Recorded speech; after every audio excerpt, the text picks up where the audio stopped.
Jìnnà sí wọn bí sánmọ̀ sílẹ̀ o, ara ló ń ta wọ́n ṣe mọ́ o. Náà bá ń sunkún sójú, bẹ̀rẹ̀ má ti fi ìgbín sọ kò fẹ́ yẹ. Ẹyẹ kò lọ ìgbín sọnù sígbó. Wọ́n dúró títí ọwọ́ wọn ò tó. Ìṣó máa ṣe ta ní kókó ṣòkòtò tí olókùn ó dá kìtìyàn o. Ó dórí àwọn lọ́tẹ̀ o. Àwọn lọ́tẹ̀ o. Ó dórí àwọn lọ́tẹ̀ o. Àbọ̀dórí àwọn lọ́tẹ̀ o.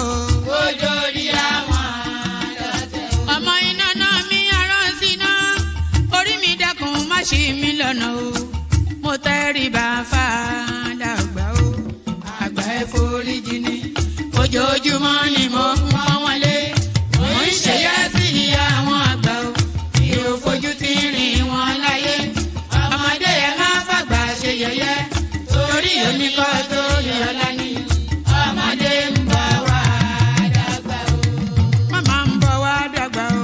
Ọmọdé ń bọ̀ wá dàgbà o. Wọ́n máa ń bọ̀ wá dàgbà o. Ọmọdé ń bọ̀ wá dàgbà o. Ọmọdé ń bọ̀ wá dàgbà o. Ọmọdé ń bọ̀ wá dàgbà o. Bọ́lájú kòkòrò bá gbẹ́ran nígbó. Tó bá fúnra ẹ̀ pín ló dára jù o. Kọ̀wé mi á jẹ́ tàgbà o. Èyí mo rí màrò. Ẹ̀ka gbogbo náà ní ilé ayé. Sùúrù ní ṣẹ́gun ohun gbogbo. Ẹ má ṣèké mo ní ẹ má dalẹ̀. Ẹ má forí wórí ìkìlọ̀ ló jẹ́. Ẹ̀yin forí wórí yìí yóò ṣàbàmọ̀ o. Àwa ò ní ṣàbàmọ̀ láyé o. Nílé ayé o. Àwa ò ní ṣàbàmọ̀ láyé. Àwa ò ní ṣàbàmọ̀ láyé. Àwa ò ní ṣàbàmọ̀ láyé. Dẹ́bìtọ̀ rẹ̀ àtàrà ilé o. Àwa ò ní ṣàbàmọ̀ láyé. Àwa ò ní ṣàbàmọ̀ láyé. Àwa ò ní ṣàbàmọ̀. Wọ́n gbọ́ pé ọjà tán nílùú Ṣókótó. Wọ́n múra wọn sáré kárù sọ́kọ̀ o. Àyàn ọmọ ògbóògùn wo. Wọn ò béèrè lọ́wọ́ orí. Orí lọ́mọ mẹ́wàá lọ ìyàwó. Ohun tí ẹ wá lọ sí Ṣókótó. Ohun rẹ̀ lápò Ṣókótó mo sọ. Àkúnlẹ̀yàn ọmọ ẹ̀dá láyé. Kò lè yí padà mo ń tẹnu mọ́ o. Olórí làlábàrò. Orí làlábàrò. Olórí làlábàrò. Mo lórí làlábàrò. Olórí làlábàrò. Orí mi gbé mi níjà o. Olórí làlábàrò. Làlábàrò. Olórí làlábàrò. Oríjà jogun ìkànnì wọn rí. Má fi wá fáyé mu nílé ayé wa o. Olúwa àgbẹ̀ wa níyà o. Àní nílé ayé wa. Ó tilẹ̀ jẹ́ pé ọ̀tá kọ́ ni wá. Ó tilẹ̀ jẹ́ pé ọ̀tá kọ́ lẹ́yìn. Ṣọ́wa nínú àpamọ́ kìnìún. Ejò olóró àkékè. Ṣọ́wa nínú ìdàgìrì ayé. Dáàbò ẹ̀bùn wá fi ṣọ́rẹ́ ṣọ́wa o. Mo sádì ọba bá lókè o. Mo sádì ọba bá lókè o. Mo sádì ọba bá lókè. Mo máa sádì ọba bá lókè o. Mo sádì ọba bá lókè o. Olúwa àgbẹ̀ wa níjà o. Mo sádì ọba bá lókè o. Kó má fi wá sílẹ̀ o. Mo sádì ọba bá lókè o. Olúwa má fi wá sílẹ̀ o. Mo sádì ọba bá lókè o. Àwọn ọ̀tá tí wọ́n rè rajọ, ìbànújẹ́ ti bá àwọn ọ̀tá nílé. Àwọn ọ̀tá tí wọ́n rè rajọ, ìbànújẹ́ ti bá àwọn ọ̀tá. And there it is right there. So there it is right there. Ṣòkòtò tí ò lókùn ó dá kitiyan. Do you know what that means? For the benefit of the non-Yoruba speakers, it's part of the lyrics of that song. Ṣòkòtò tí ò lókùn ó dá kitiyan. You know the native buba and ṣòkòtò that the Yorubas wear. The artist was saying that if the ṣòkòtò, which is the trouser end of the buba and ṣòkòtò, if the ṣòkòtò, which is the trouser end, if it doesn't have a rope to tie it onto your waist, then it becomes a struggle. Very profound. Ṣòkòtò tí ò lókùn ó dá kitiyan. So ṣòkòtò tí ò lókùn ó dá kitiyan and all that. Good day to you. Good to be in your company. And how are you? I hope you're having a wonderful day so far. I hope the day is going your way, all that. So good day to you. What will make the day go my way is if you clicked on the like button. So please click on the like button. Click on that. If you are not already subscribed, please subscribe.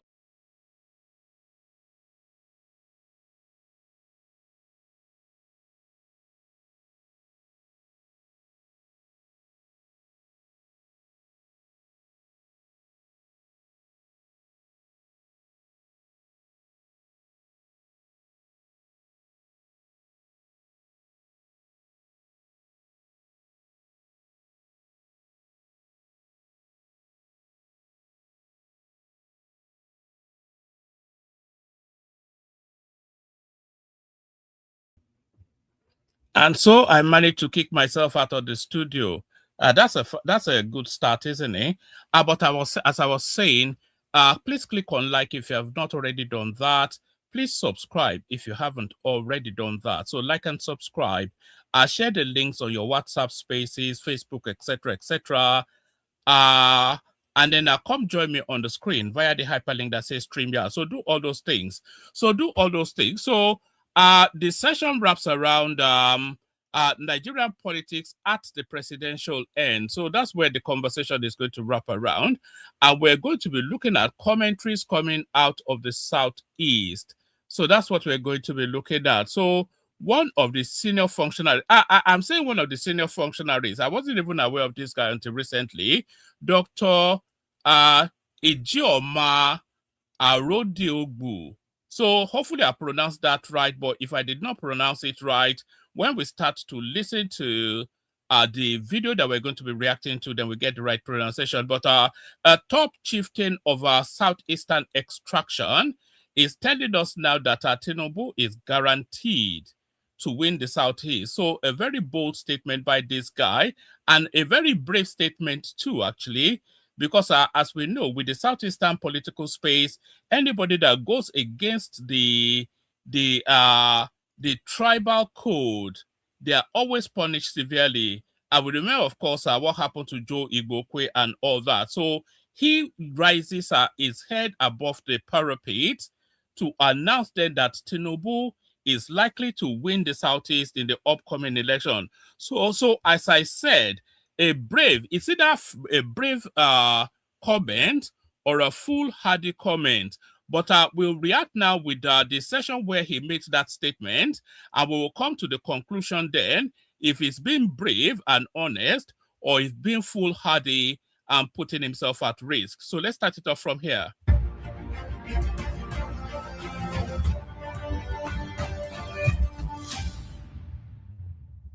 Thanks for joining us on the program, everyone. Politics is heating up ahead of 2027, and tonight, a major signal from the Southeast. Stakeholders of the All Progressives Congress from the 5 Southeast states have thrown their full weight behind President Tinubu, unanimously endorsing his re-election bid. The endorsement followed an expanded stakeholders meeting in Enugu, where party leaders described the president's reforms as transformational and urged the region to abandon what they called fragmented politics. They insist that returning President Tinubu to the presidential villa as commander-in-chief is in the Southeast's best political and economic interest. The motion for the endorsement was moved by former Senate President Senator Ayim Pius Ayim and seconded by Senator Kenny Namani as governors from Imo, Enugu, and Ebonyi states, alongside federal lawmakers, attended the meeting. The communique was read by the APC Southeast National Vice Chairman, Dr. Ijeomah Arodiogbu, who joins me shortly on Beyond the Headlines. Many people standing here, if you are not supporting our president, you will mold. We have just come to hear what is being said here. And I'm sure there's some molds here. So any effective member of APC from Southeast, we have a strong reason, because of our performing governors, to support the president. So one of the things and takeaways from this meeting today, must all of us to rise and agree that we must support President Bola Ahmed Tinubu to complete his second term. When we have been able to achieve this, it will be a business of reciprocity.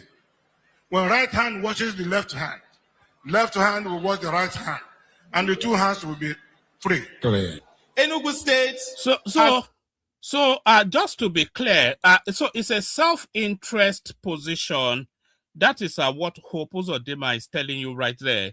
It says if they agreed to back President Tinubu, then it will be a matter of reciprocity. That's what he said. The left hand watching the right hand, both hands watching each other. So that was what he said. So what does it mean? If they at that gathering endorse Tinubu for a second term, and then their expectation then is that for Tinubu to also endorse them for their second term, because a lot of them are first term. Certainly, I think Opuzodimma is in the second term now, but a lot of them are still they're still jostling for elective positions. So what he's saying then is that if you back this guy, then he's likely to back you then for whatever political pursuit you are pursuing. And Hope Uzodimma, of course, when he leaves the State House in Imo State, or his ambition, as we know from history, will gravitate towards the Senate. So he's not going into retirement. He's far too young, and he's still too ambitious. So that reciprocity that I spoke about there is essentially that. Back the president for his second term, and he'll back your political ambitions. Has become a bastion of the APC. Under President Bola Ahmed Tinubu's leadership, Nigeria has begun the difficult work of repositioning itself for long-term strength. Hard choices have been made for sustainability. It's a very large family. And in every large family, one must make a sacrifice.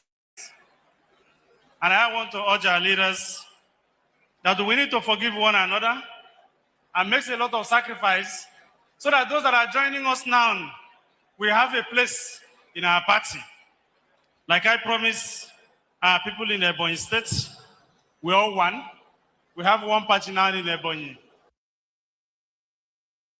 Interesting development. Recall that in 2023, the region delivered just about 6% of votes to the ruling APC, a statistic that many say weakened its bargaining power at the center. Yes. Just on that, actually, the 2023 elections was anomalous. I don't think we'll ever have any election in the history of Nigeria like we had in 2023. So it was an anomalous sort of an election. It went against the grain because all of the structures of politics was dabarooed. Let me put it that way. All of the structures of politics was dabarooed. The ruling party then was working against itself for reasons of they don't want it going to Tinubu. You had the Emefiele saga, all of this drama that happened that just created an atmosphere of resentment towards that election. There was no money in circle. It was an anomalous election, so we're not likely to have any elections as like we had in our 2023. And data is always good. And the latest data that we have are the data coming out of 2023.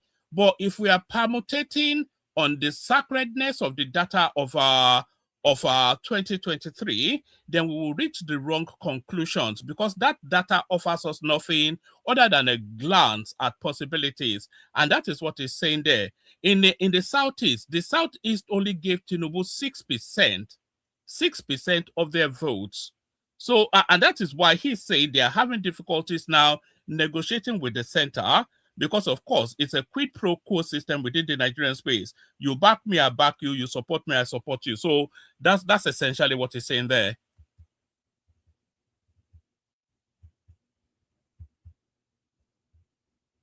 Number of representation has grown tremendously over the years with 3 governors and quite a number of representation at the National Assembly. Fast forward to 2025, and something remarkable appears to be happening. APC governors and stakeholders in the Southeast are not just aligning with the federal government. They've gone further to adopt President Tinubu as a consensus candidate for 2027. They say it's pragmatism over protest politics and access over isolation. But this shift raises some hard questions. Is this about strategic survival or political surrender? Can endorsement from governors indeed translate into votes on the streets?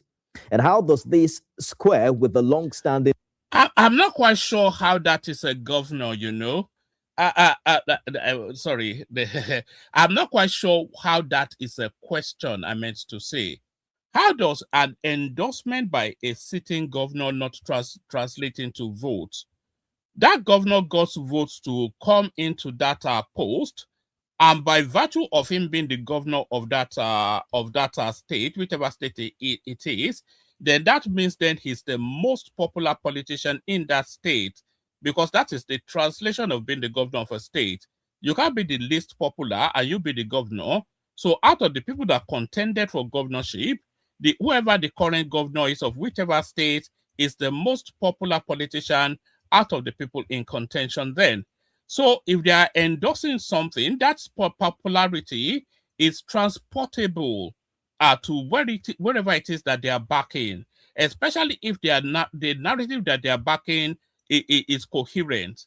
So I'm not quite sure about the validity or relevance of that question. I think it's just an opening question just to get the conversation going. Demand for a Southeast presidency.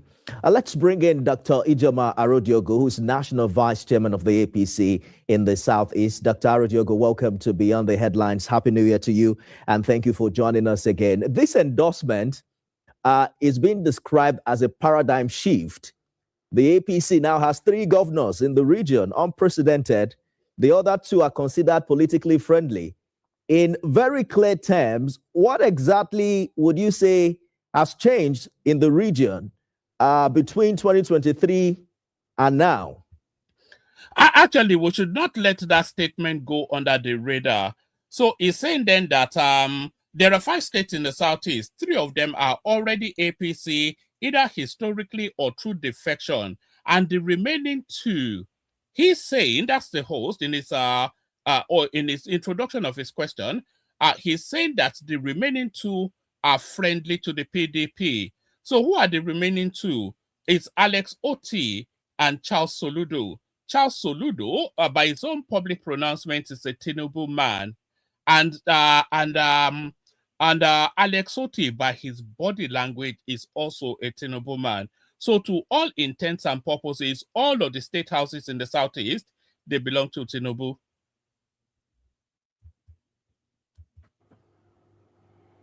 Well, thank you for having me, and Happy New Year to you. I will tell you clearly that a lot has changed. One, I want to talk about the meeting we had on the 10th.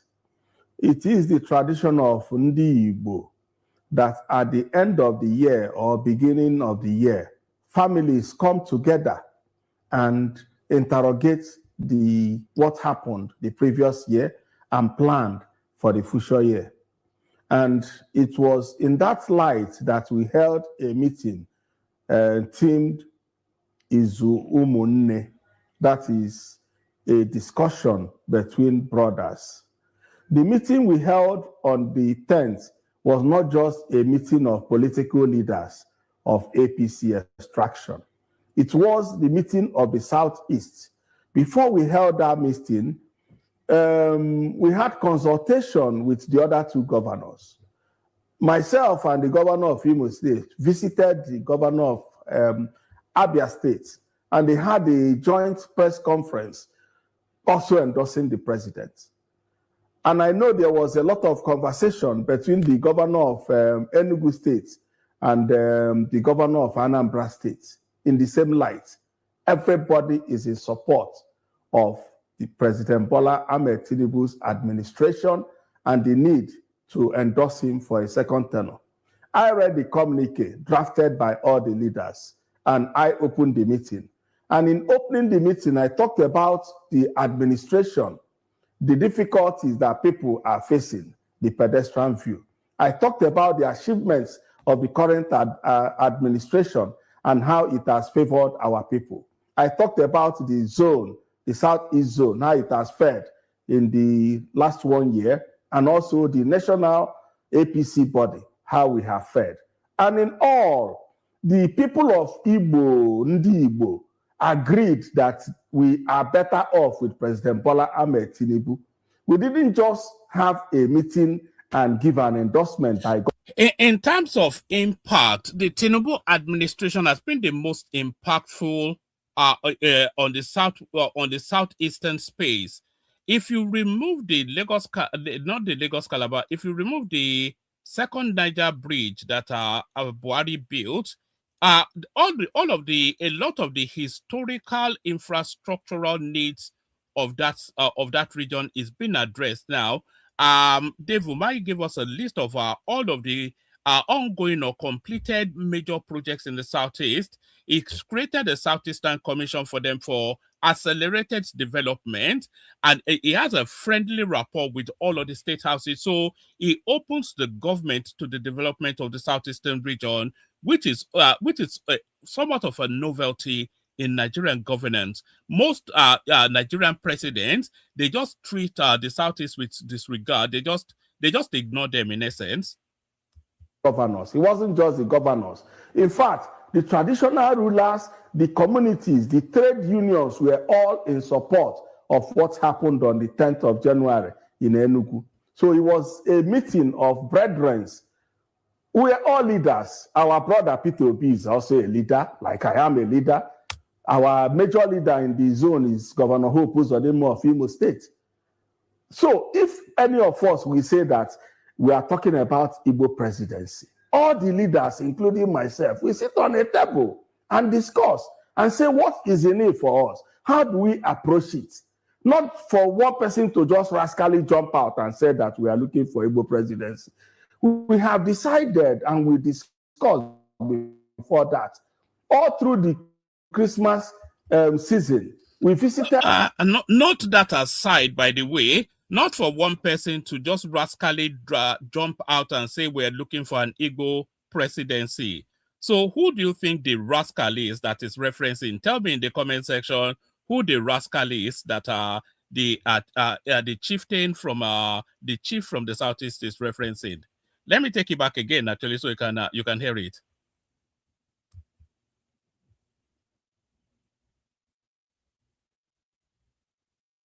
Last 1 year, and also the national APC body, how we have fared. And in all, the people of Igbo, Ndi Igbo, agreed that we are better off with President Bola Ahmed Tinubu. We didn't just have a meeting and give an endorsement by governors. It wasn't just the governors. In fact, the traditional rulers, the communities, the trade unions were all in support of what happened on the 10th of January in Enugu. So it was a meeting of brethren. We are all leaders. Our brother Peter Obi is also a leader, like I am a leader. Our major leader in the zone is Governor Hope Uzodinma of Imo State. So if any of us will say that we are talking about Igbo presidency, all the leaders, including myself, we sit on a table and discuss and say what is in it for us. How do we approach it? Not for one person to just rascally jump out and say that we are looking for Igbo presidency. We have decided and we discussed before that. All through the Christmas season, we visited one another. We discussed politics. We discussed the welfare of our people. I visited the deputy speaker in his office in Omahia, build up of the meeting. And we all discussed. It's not just about people in the APC political divide, is every Igbo man. All right. Dr. Arodiogbu, we're going to talk about the Igbo presidency in a minute, but they say governors can endorse, party leaders or indeed, stakeholders, as you mentioned, can resolve, but elections are won at polling units. What evidence do you have that this, what many call elite consensus, will actually reflect the mood of voters who overwhelmingly rejected the APC just 3 years ago? The ruling party got just 6% in 2023.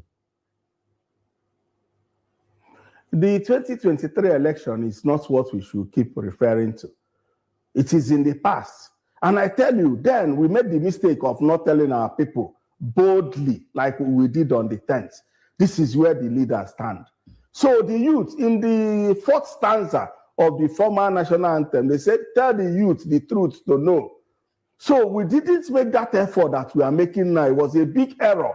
And one of us now went and hoodwinked the people to believing that the Southeast don't want Bola Ahmed Tinubu, that we are doing regional politics. And that is what played out. And it played out in other regions and our people living in other zones. That emotion does not exist now. So anybody telling you that the Southeast rejected APC in the last election, it is something in the past. But you were at that meeting enough to sensitize our people. You heard Senator Inamani say that some people there are moles, that some of the people who joined that meeting are moles. You don't think that's like an acknowledgement that there are even certain individuals at that meeting you held on Saturday that do not subscribe to a Tinubu presidency in 2027? How is that even a question? How can you have the expectation of a universal consensus? Of course, even in the Southwest, not every Southwesterner, as we have seen in politics, not every Southwesterner endorses Tinubu or rates him especially, but the majority of the abundance of the Southwest endorse him and rate him. So you saying that there are elements within that gathering that do not especially endorse Tinubu is somewhat of a non sequitur question to the point of being almost nonsensical question. Well, it is not unexpected that in a gathering of almost 5,000 people, that there will be some people that could even be planted by the opposition party. He knows what he said. It's possible that some people could sneak in there to be counted among us. And we are aware that we know that the Nigerian people, Ndi Igbo, everywhere they are now beginning to see the truth, that our lot is better off supporting President Bola Ahmed Tinubu against someone that we go and say that we go and negotiate that the Igbos can do one term. Who did he sit down with to discuss that, to agree upon that? Yes, it's possible that there could be some plans, some moles from other political parties. It's possible. In politics, it always happens. But the majority of Ndi Igbo are aware and are in support of our party now. In 2023, it was even very difficult for us to campaign. They just labeled us all sorts. But that is not the case now. So I am sure that the Southeast will vote massively this time. We won't pull less than 75% in any state in the Southeast. Take my word for that. Even in Anambra or Abia states, we won't pull less than 75% for the APC. That is very optimistic because very optimistic because almost more than 90% of the entire votes in the Southeast in the last election. You know, there are many in the region. Okay, let me go a step further. Let me go a step further. You know that there are many in the region who still believe that justice and equity demand a East president. I'm wondering how you say endorsement for Mr. President, you know, stands or fare against the moral argument for producing the president in the near future. The near future for them would be 2027 because you know, I've never really understood that narrative that justice and equity demands a Southeastern president. What does that mean? Does that mean that I mean, what is the want? Is the want for the country to develop and advance, or is it the want that we do some sort of regionalized system, which is revolving the presidency around ethnicity, irrespective of how capacitated or not somebody is to hold that position? So I've never really understood that narrative that it is our turn sort of a thing. What did Issa Fantua say? Do you remember Issa Fantua, one of the top functionaries of the Buhari administration? Do you remember what he said? He said that when did the country become Turn by Turn Nigeria Limited. That was what he said. Do you remember? I think it was actually on Arise TV that he said that when did the country become Turn by Turn Nigeria Limited? So it's not an argument to say that just because your region has not. And by the way, we've had Southeastern presidents before. Aguiyi Ironsi was a Southeastern president. Nnamdi Azikiwe was a Southeastern president. But because the politics has not yet permutated back to the Southeast, it doesn't mean that we've never experienced the Southeastern governance before. So we have experienced it before. And the guy was asking, this thing that Peter Obi said about serving only one term, that's somewhat of a chancing actually, and a misdirection. That was a Wayo man sort of a statement. Which is what this guy was saying. And even Ruben Abati spoke on that. Let me give you what Ruben Abati actually said about Peter Obi going around telling people that he will serve one term. Do you think it is possible in Nigerian? Do you think it is possible in Nigerian politics for anybody who becomes president from any zone to promise, I will serve only one term, and people will believe that person? Because these positions are not held only by persons. They are also held by ethnic groups, geographical zones, and all of that. And all of them will come and say, no, this is our turn. And if Mr. Peter Obi becomes president of Nigeria, you think Igbos will agree with him to say, I want to do only one term, when the last time they held the #1 position was since the time of Aguiyi Ironsi. But I'm saying that any politician that comes to you and says, I'm going to do only one term, that's a sign of desperation. It will not work. Just like all these gambits about serving food, carrying plates, and doing boy at parties that could be better organized by event organizers, it's also a sign of desperation. It doesn't work. It will.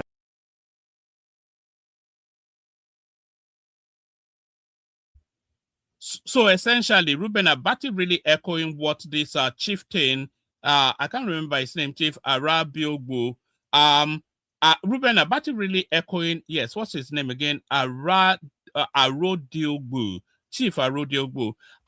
Ruben Abati really echoing what he's saying, that it's somewhat of a nonsensical statement. This thing that Peter Obi is doing, going around saying that if he becomes president, he will only serve one term.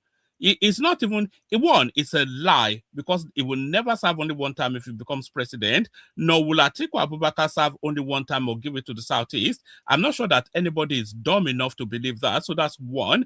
And then even that, he didn't even negotiate it with his clan space.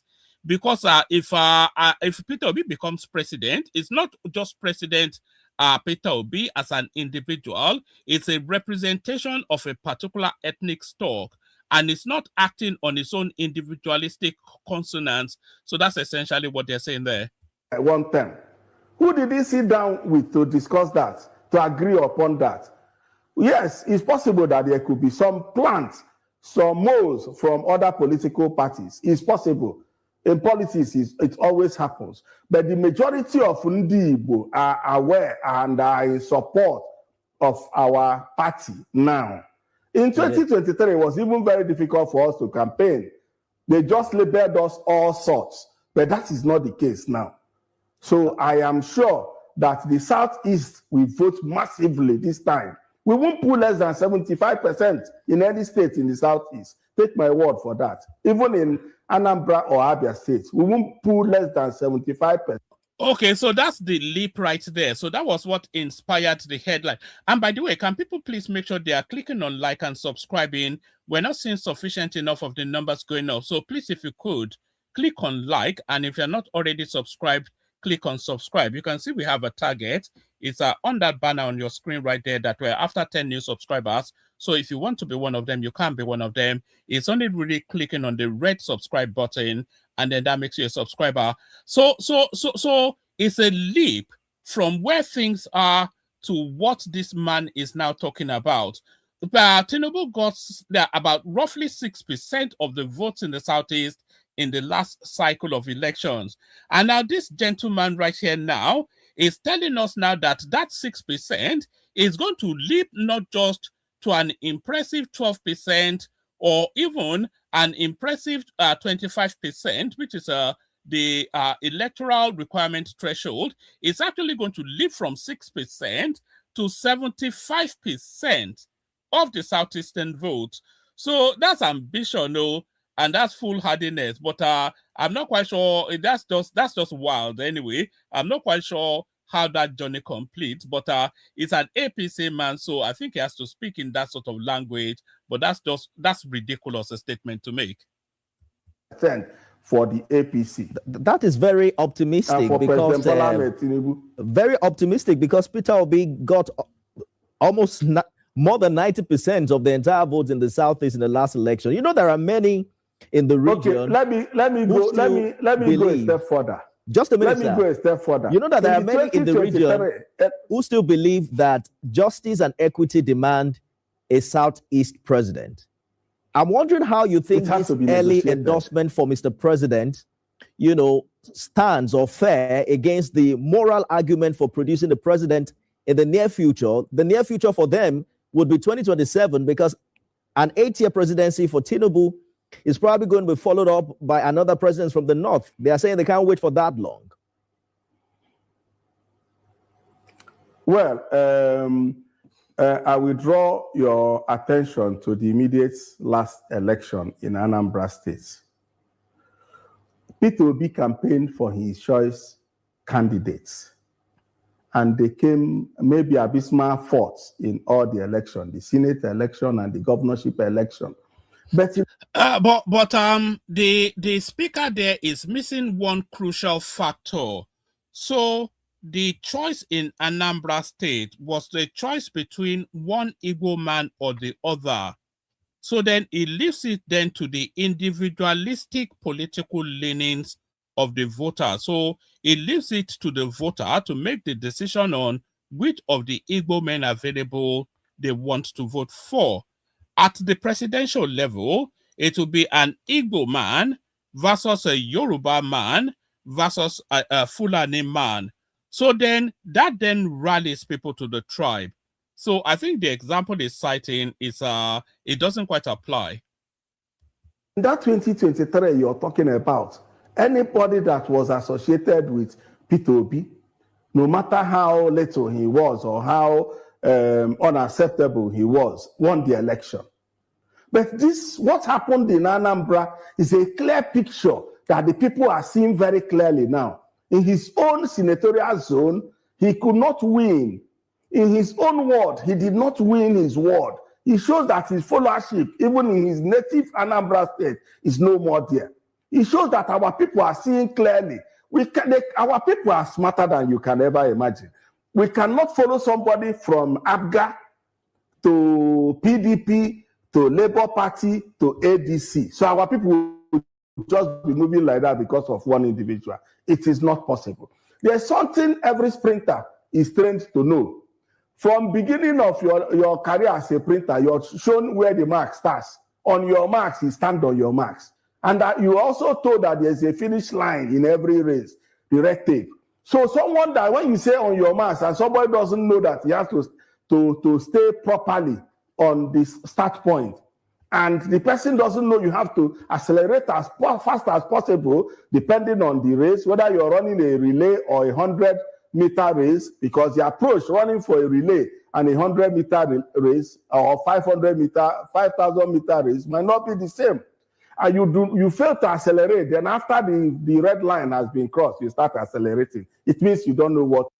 Just to what this man is saying here, I have said something similarly severally on this platform over the years, that this never-ending campaign that Peter Obi has been campaigning since the last cycle of election is a mistake. Do you understand? It's a mistake. Because since INEC declared Tinubu the president 2023, Peter Obi has not taken a day off from campaigning. And that has been a mistake. Because it's on every interview, he runs commentary on every policy and is consistently, relentlessly running the administration down. So that is a mistake. because like the guy said, you cannot run a marathon for what is meant to be a sprint. So Peter Obi could and should have been criticizing the government, but intermittently.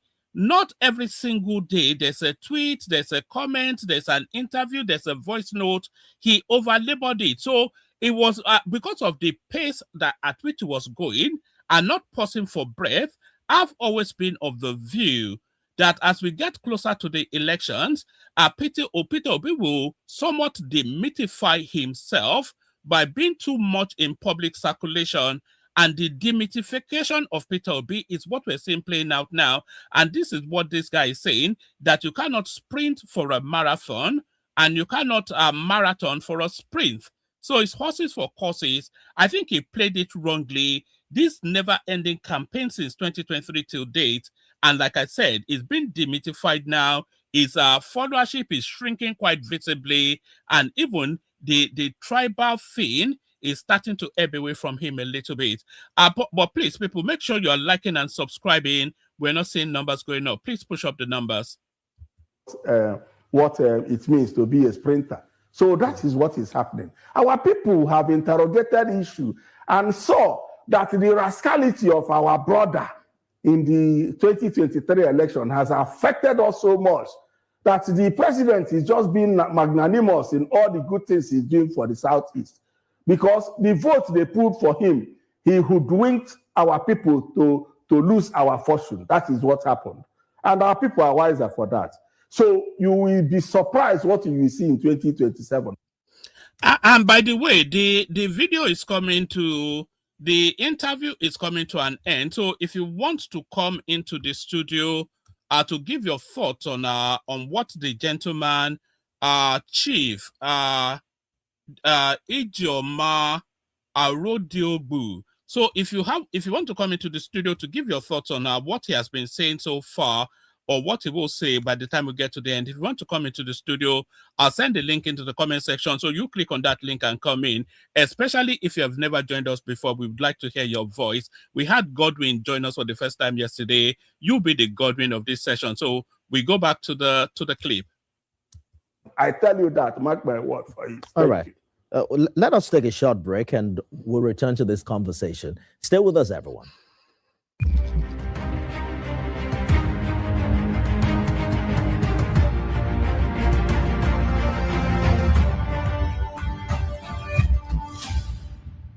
Dr. Ijeomah Arodiogbu is the National Vice Chairman of the APC in the Southeast. Thank you for staying the course on the program. Dr. Arodiogbu is quite optimistic. He mentioned earlier that the APC would get over 75% of the vote in the Southeast come 2027. We heard Governor Uzodimma also say on Saturday that President Tinubu has placed faith in the region. But beyond appointments and rhetorics, what concrete actions should ordinary Southeast voters point to and say, you know what, yes, this administration truly prioritizes us? What can they look back on today? Well, everybody talks about the Southeast Development Commission, and that is there for you to see. And you know too about the infrastructure development in the Southeast. There are a lot of infrastructure being done in this administration that the Southeasterners didn't know was possible. So they are seeing a lot, they are seeing enough. And the economic policies of this administration, our people are beginning to see the benefit. Our people are business people. They have seen the enabling environment that this administration has created. And a honest president that even during the campaign, and even as soon as he came on board, he said it is going to be tough at the beginning of my administration. But be patient, things will get better. And people are seeing things getting better. Manufacturers are very happy with what is going on. And that is what our people do. Business people are very happy with the outcome of the policies. Because in the previous administrations, our brothers that are into manufacturing cannot find forex anywhere to do their business. Even people to import raw materials or to import this. But I know now a lot of friends I have that are manufacturers. They are saying, okay, the one that is into pharmaceutical said it is happening so well in the pharmaceutical area. This, that. I told him it's not only in the pharmaceutical area. The one that is into agriculture said that what is happening in agriculture, he can't believe it's possible. And our people are practical people. They are seeing it. And I tell you, on the day of election, the voters always ask the leaders in their various communities, what do you even think about this administration? And we started early. Our endorsement now is coming early enough so that we will not let our people to be deceived as it happened in 2023. All right. Always remember what I told you about the case in Anambra State. It is a full referendum. Are the people still with our brother? They said no. Because you know, when a madman is naked dancing in the market square, every other person will laugh and jeer because he's not their brother. But the family of the madman is ashamed. So it is their responsibility to take him into the house and dress him up to cover the family shame. That is what we have started early enough at the beginning of the year when we have interrogated the welfare of the Nigerian nation, the welfare of the Southeast region. We know that there is no option better for us than to support President Bola Ahmed Tinubu. And who are you going to defeat in the Southeast? Our governors are working. They are wonderful people.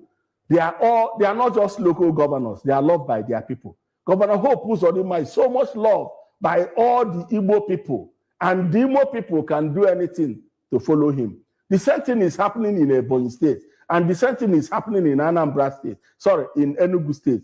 Now, our brothers in the other states are all working with us. I've told you about our consultation with other leaders, including traditional rulers. This meeting... You know, the real test of Tinubu will not be him getting 75% or more of the votes in the Southeast. That's just a ludicrous thing to say. The real test for Tinubu is if he's able to break that 25% threshold.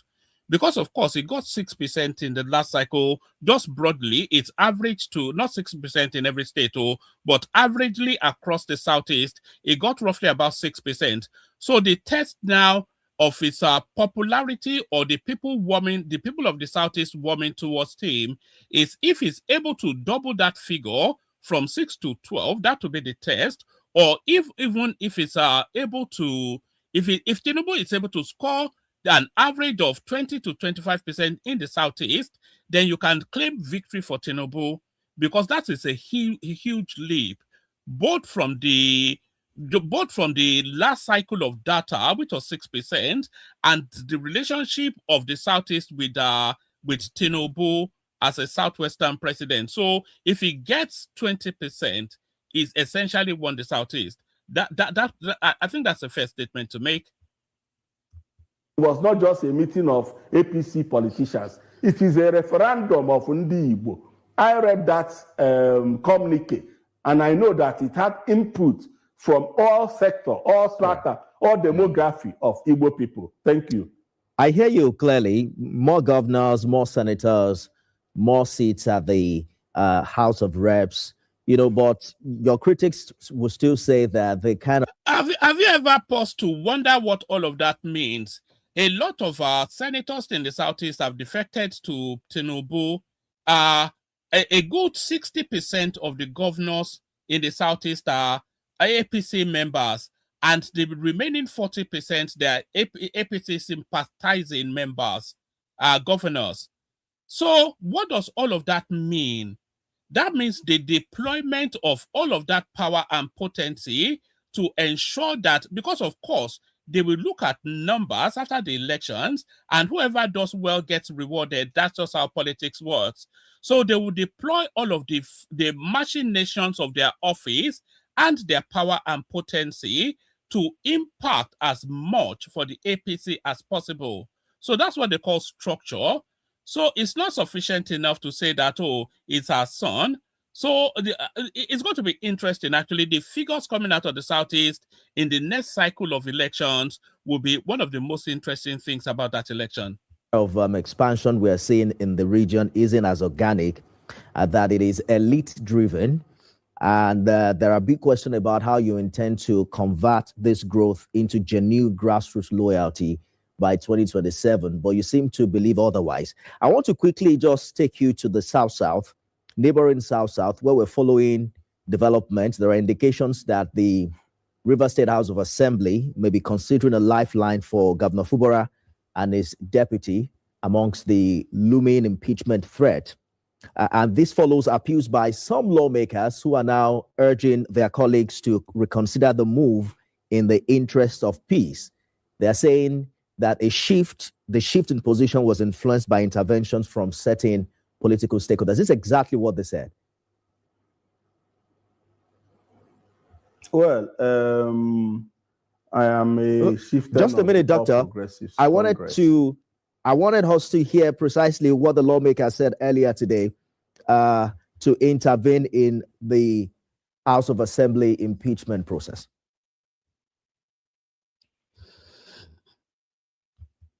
All right, they are going to South matters now, so I think we can leave it there. So we're leaving it there. I was going to bail out, but I think we have Al with us because nobody is coming into the studio. I'll send the link just one more time. Anybody that wants to come in. So Al, I'm not quite sure how much you are invested in this particular conversation. You not being a Southeasterner, never mind not being a Nigerian, but good to have you nevertheless, Al. Wagwan. Al, on mute. Are you there? Yeah, can you hear me? I can. Good to have you, my brother. You're muted again.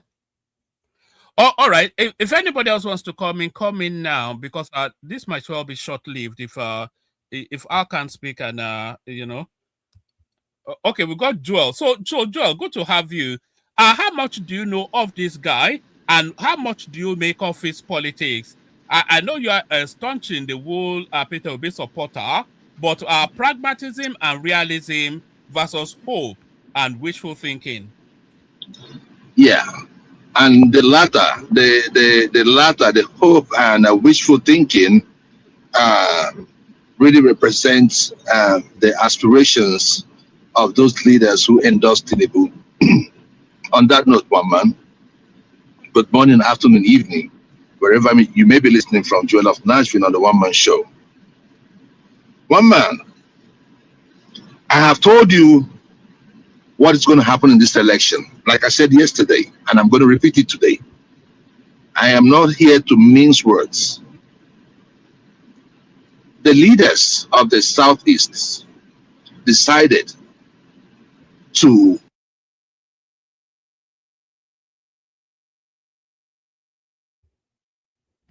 The leaders of the Southeast decided to interfere with your audio, is what seems to have happened because. Oh, sorry. Did you get me now? Carry on. Sorry. Okay.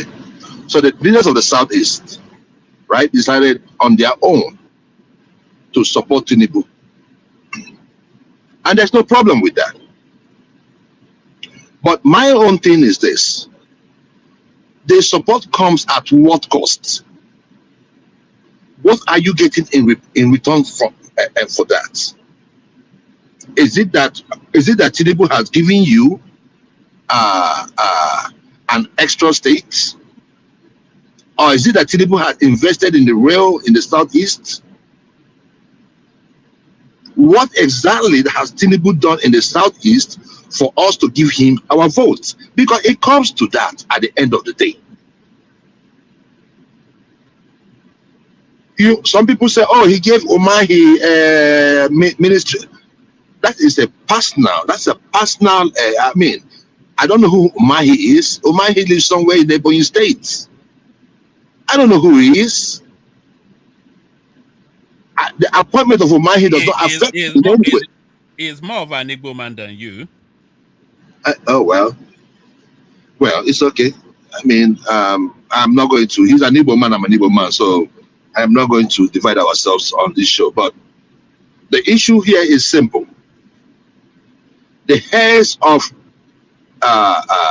some political parties decided to endorse Tinubu. If you remember, all the APC governors we have in the Southeast, except for Hope, who got his position through the Supreme Court.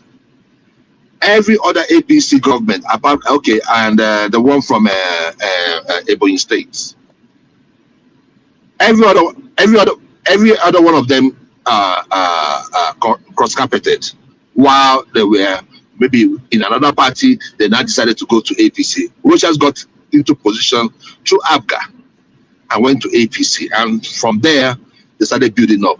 Well, the Supreme Court actually gave it to Oposodema. So my point is this: they have never won, through the ballots in the Southeast. So I don't know who these leaders are. I know their names. Some of them I saw Pius Ayin screaming like barking like a dog. I was like, oh, Ayin, I didn't know you speak this. You speak this hard. No, the people in that gathering, they are the biggest names in Southeastern politics. They are spent force. They are spent force. They have no political value. That's the point I was trying to make you understand. And one man, for 2 years now, I've been hampering this on your show. I told you, if Tinubu wants to win Southeast, work directly with the people. Work on issues that affect the people directly. Not all these political rascals that we have in the Southeast. They're not going to give you the votes.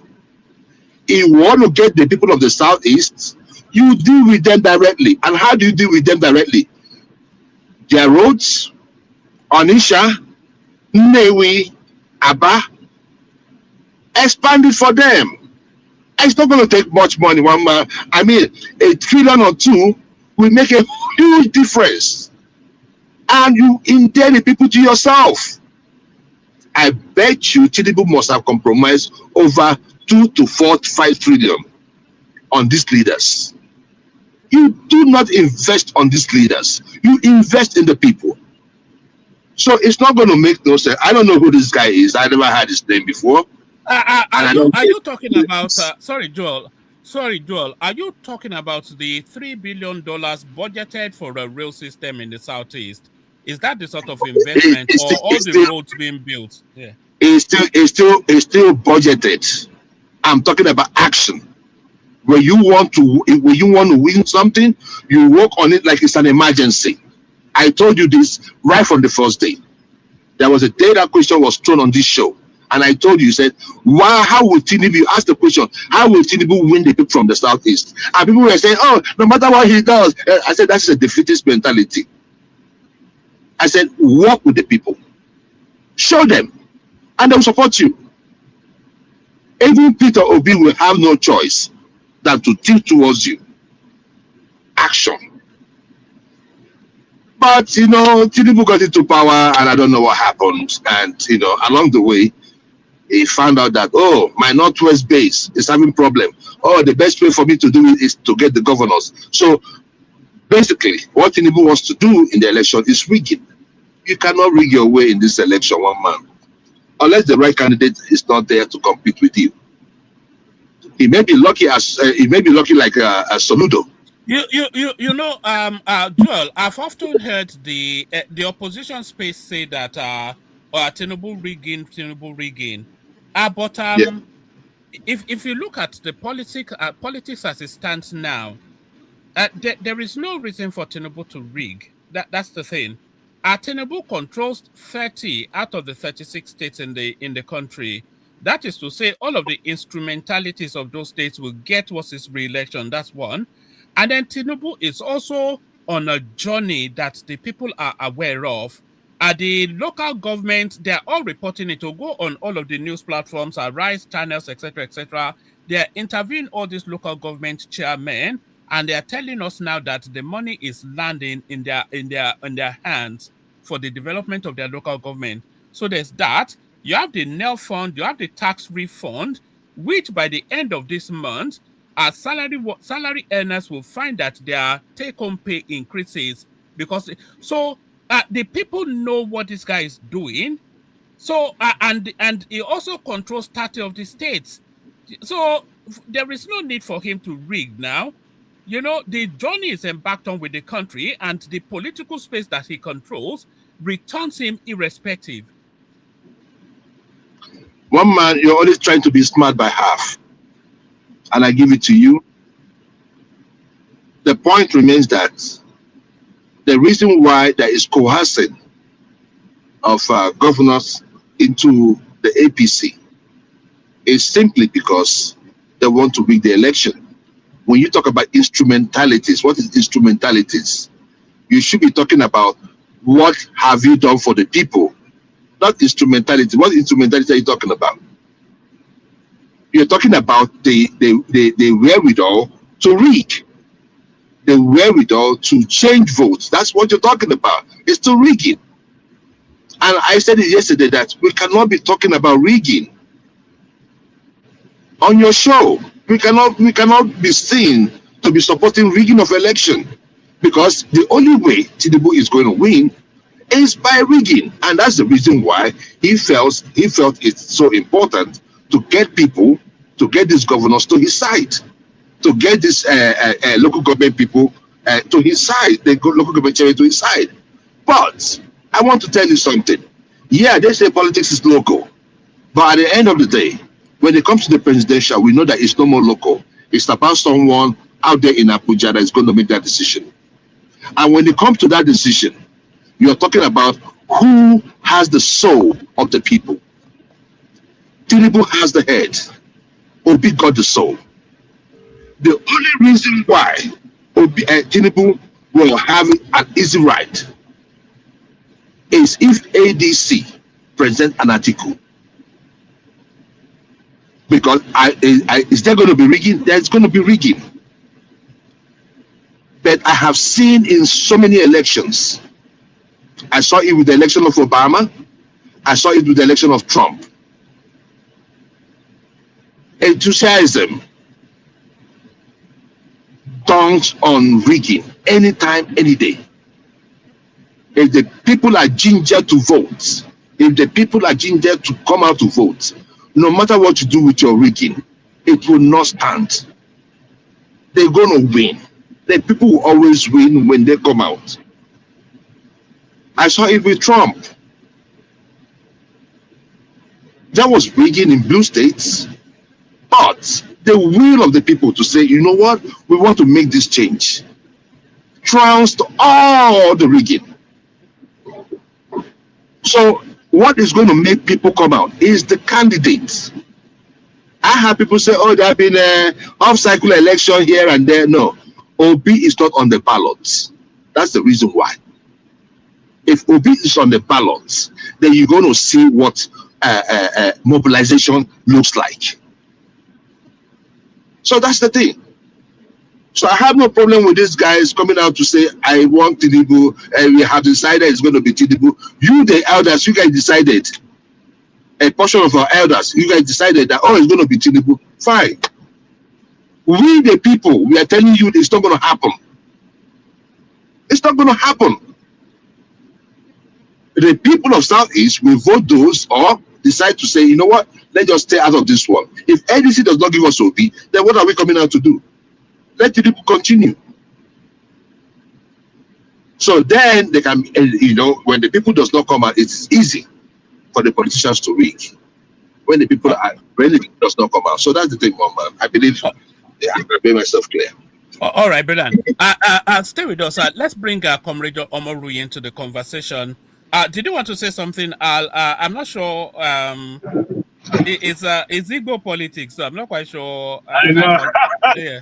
Well, man, I try to meddle in there a little bit because you know how these people are like to work by people, isn't it? But I'm not going to be extremely negative. But however, I just think looking at it from the outside and communicating with people, I don't think my man got a chance. I think the next election coming, that base that they upset in the north. I had it saying Tinubu have lost the northwest. That's not true. Based on what I see, the people I speak to in the northwest, they actually are ready to support him because of this Christian genocide. It's gonna be another. Listen, the people that went to complain against Tinubu to America, right? they have actually played a bad game, because that's actually landing in his benefit. Because now the northern base, which is his base, the conservative Muslim North, there is no way on earth these people will vote Obi, and this is the biggest block in vote in the North. So forget about that. Let's just wash our hands in that to start with. So I don't think all these people are coming into APC. The president really need them, and I don't think he should trust them, because they're all coming there for their own agenda. You know, they don't come there for the better of the government, and that's the reality. And I just wish, you know, all this insecurity will end, and then all these problems and all this tribalism will come to an end. That's my biggest hope. You want it to come to an end, but you're preaching it. You're hanging on to it, but you want it to go. How would it go when you're hanging on to it? No. Hold on, Joe. Listen to what he's saying now. It's telling you that the pragmatism doesn't lend to the Northerners voting for Peter Obi, and there's nothing there's no incentive. Christian genocide. How does Christian genocide have to do with Obi? What does? No. That's the wrong example. But the point still is that there's no incentive for the Northerners to vote for Peter Obi. It's not of their ethnic stock. It's not that they believe in him, especially that is greater than anything else. And they know that he'll stand in the way of them getting the presidency back anytime soon. So there's no reason why a Northerner will vote for Obi now. And like he said, that's the largest voting bloc. Okay. So and also I find something amazing that you just said, right? You said if Peter Obi don't have the ticket, let Tinubu stay in power. But you are the first person that came here and criticized Tinubu. So what do you want for your country? Is it Peter Obi, or is it betterness of your country? What I want is that are you from Nigeria? It doesn't matter. I'm just listening. I want to ask a question. Hold on, brother. No. It doesn't matter. I'm a Fulani guy. That's all you need to know. Yeah. I'm asking. Okay. You're not. I guess you're not. Hold on. Let me answer your question. You asked me a question. Mm-hmm. The issue is this, right? We've had a problem of northern domination in our politics in the past. So the reason why I asked you that question, can I say something now? Can I say something? You asked me a question. Hold on, Joel. Let him respond to you, and then you respond back, and then we have a more really come in. But I'm going to leave the conversation. Hold on, I'm going to leave the conversation for about 20 minutes. So if any of the hosts is listening, if you can come in and let people in and out, because I have to go run a small errand. But you carry on amongst yourself. You are the three of you there, so carry on amongst yourself. Maybe until I get back or another host comes in. Yeah, let Joel respond. Then you go back and then let Omoru in at some point. No problem. One man, you owe me an apology. The one man before you go, you owe me an apology since the last time. But I will speak to you another day. All right, take care. Okay, my brother, this is the issue, right? In Nigeria, we've had issue of northern dominance, especially when it was in the military rule, right? Right. And it has come with some arrogance, not from the ordinary northerner, but from some northern elites. So now we decided that, okay, you know what? For balance sake, because it should be between the north and the south. So the north has 8 years and the south has 8 years. Yes. Now, Tinubu is from the south. Right. And he's only done 4 years. Okay. So it is only natural, or it's only normal for the south to complete their 4 years. Okay. Do you get where I'm coming from? That is where I'm coming from. That's the foundation. That's why I asked you if you were Nigerian. It's not to mock you, but I just wanted to take you through this history, right? No problem. So that is the foundation of every arrangement we're going to make. Because in 2015, Jonathan could not win his re-election. Do you know why? Because it was that it was the turn of the North, and every people in the South voted against him. This same President Tinubu, that's the president today, right? Voted against the ticket, and they won. That was when Buhari came in. Did you just say everybody in the South voted against Jonathan? No, I said some people in the South voted against Jonathan. It's always so. There's no way you can get absolute support from any region. And nobody can become Nigerian president without the support of every other region. Hold on. I don't like this kind of we're trying to bend the truth when it comes to which are the objective for once, for Christ's sake. My brother, let him finish. Yeah. When you go, I go by numbers. Okay. When you look at the amount of votes Jonathan got in Buhari got in the South in 2015, it lays credence to the fact that many people from the southern stock voted Buhari, and the reason why they did that was just simple. Because they believe that it was the turn of the North. Thank you very much. Okay. First of all, thank you. Thank you. You made some valid points. I understand about rotational politics in Nigeria, even though I am not one. And yes, I think rotational politics is something I have my own private opinion about. I just don't think it's the right way to lead the country. But however, if the people of Nigeria decide that's what they want to do, it's democracy, so fine.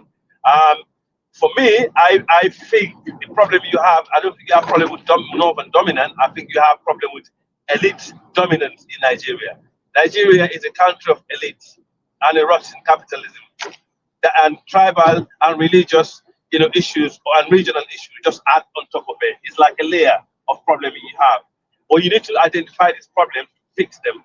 Otherwise you're still going to be here years later, because all this insecurity that you have is actually because of bad governance, which is really sad. So for me, I one man will tell you, me and one man we used to argue all the time. I used to support Obi, okay? For I'm not Nigerian, but I just thought this guy is dynamic. He got some of the things he take. He's not the best candidate in my opinion. I've seen other candidates, other people in Nigeria there, who I studied very well from South and North that can lead the country better than Obi. But the only thing I don't like is this lack of patriotism in the nation when people of foreign nation are trying to invade, or people who are local citizens who are actually going outside to lobby American government to come and invade their nation. And that's really wrong. And I think Nigerian government should identify those people and remove their citizenship from Nigeria, because these people are not patriotic. They are basically enemy of the state. Okay? And because when a time of foreign invasion, you don't put politics together. I said that before, and I have criticized Tinubu time and time. This is like just after he came to power. Me and one man, we had so many arguments about his foreign policy. I saw so many things he's doing, right? Some of the things he's doing, I think the people around him are clueless. A part of his national security advisor, who I think is doing an amazing job. But the rest of them are like really clueless guys. Some of them are actually quite uneducated, to be honest, to be in government. But if he's doing some things well, you got to give him credit.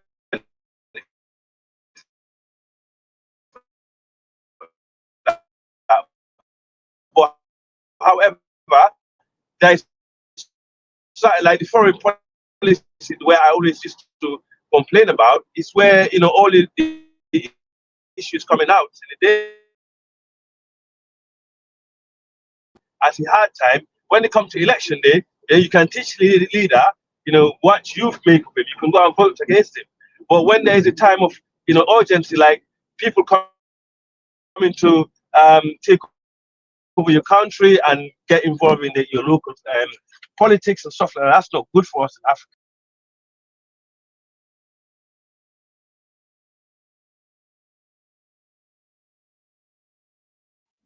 I think he has a network problem.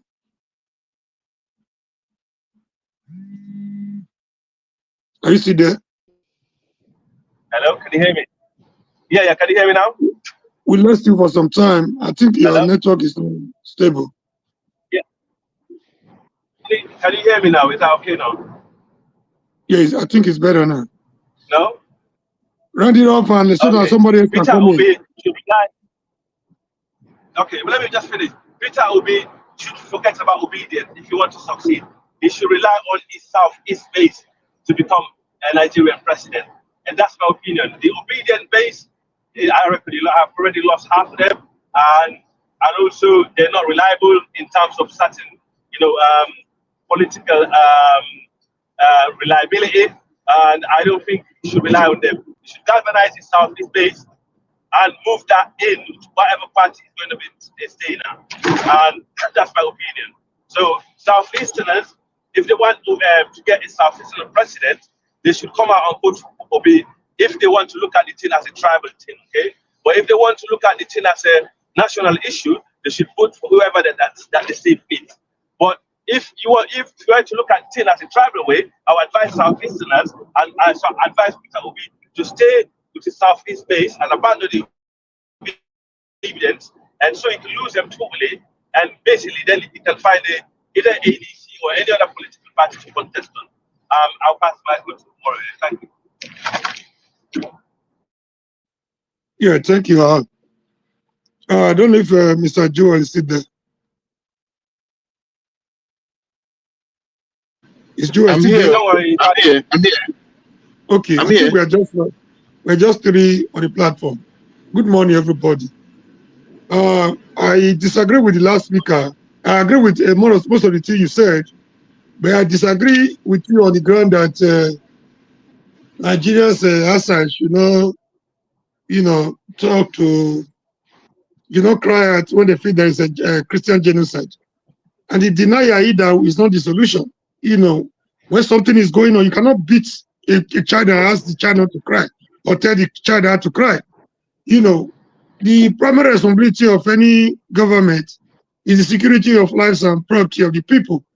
So when people cannot go to their farm anymore, not even farm, used to start by not being able to go to their farms and their market. Now, you cannot even go out of your house. What is going on in Ijeomah with the CCTV footage we are seeing in Ijeomah?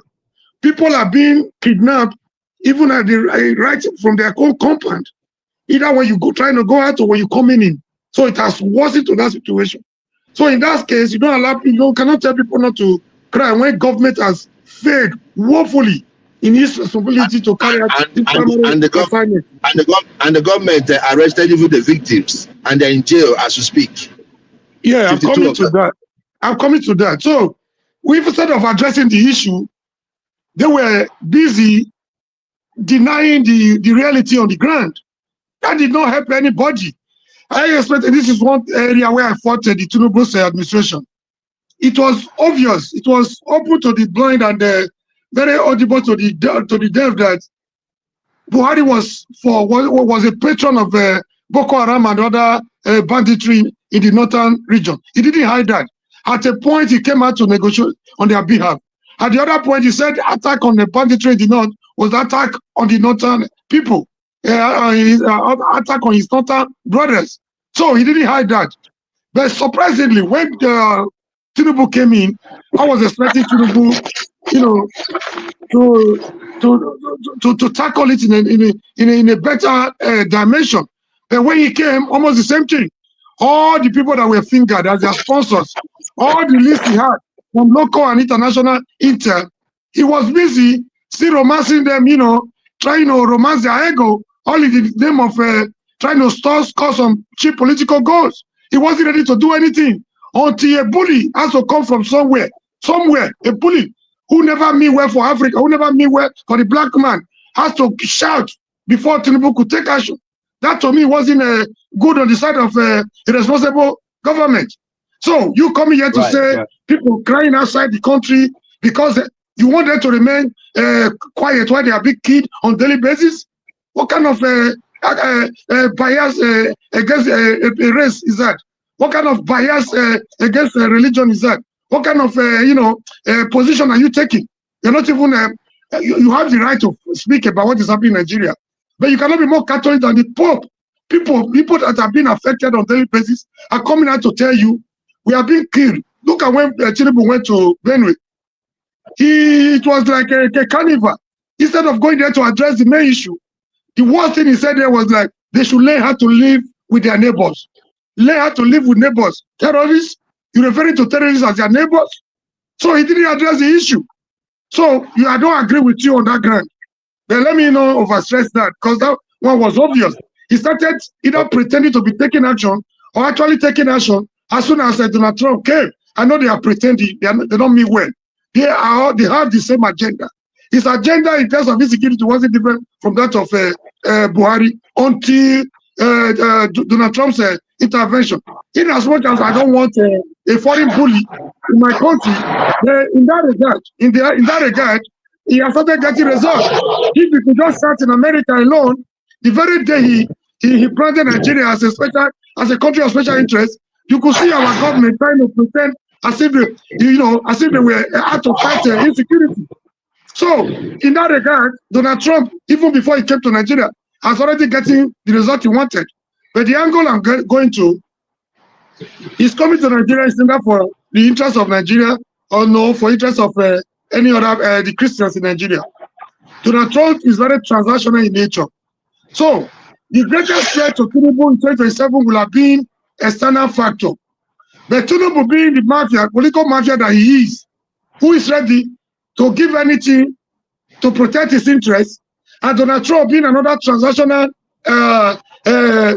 bigot, who is ready to demand for anything to protect their national interests. So you meet two criminals at a juncture. So the Nigeria is going to be the loser for it. So neither Buhari nor Tinubu is coming to help Nigeria in this regard. Donald Trump will come with all the demands. Does it not surprise you that about a few weeks ago, just about 2 weeks ago, you placing economic and security sanction on Nigeria? A few days ago again, you have allowed them to, you giving them arms to find the bandits. So Donald Trump on one hand, we come with all the demands of earth. Tinubu on the other hand is ready to give away even Nigeria so long as his 2027 presidential ticket is secured to avoid the Goodluck Ebele Jonathan treatment. So either way, Nigerian is we're just gonna be used and done somewhere along the line until we rise up as a nation to fight to confront the problems that are confronting us. Those running to America, those thinking that Donald Trump is the Messiah, they are just being delusional.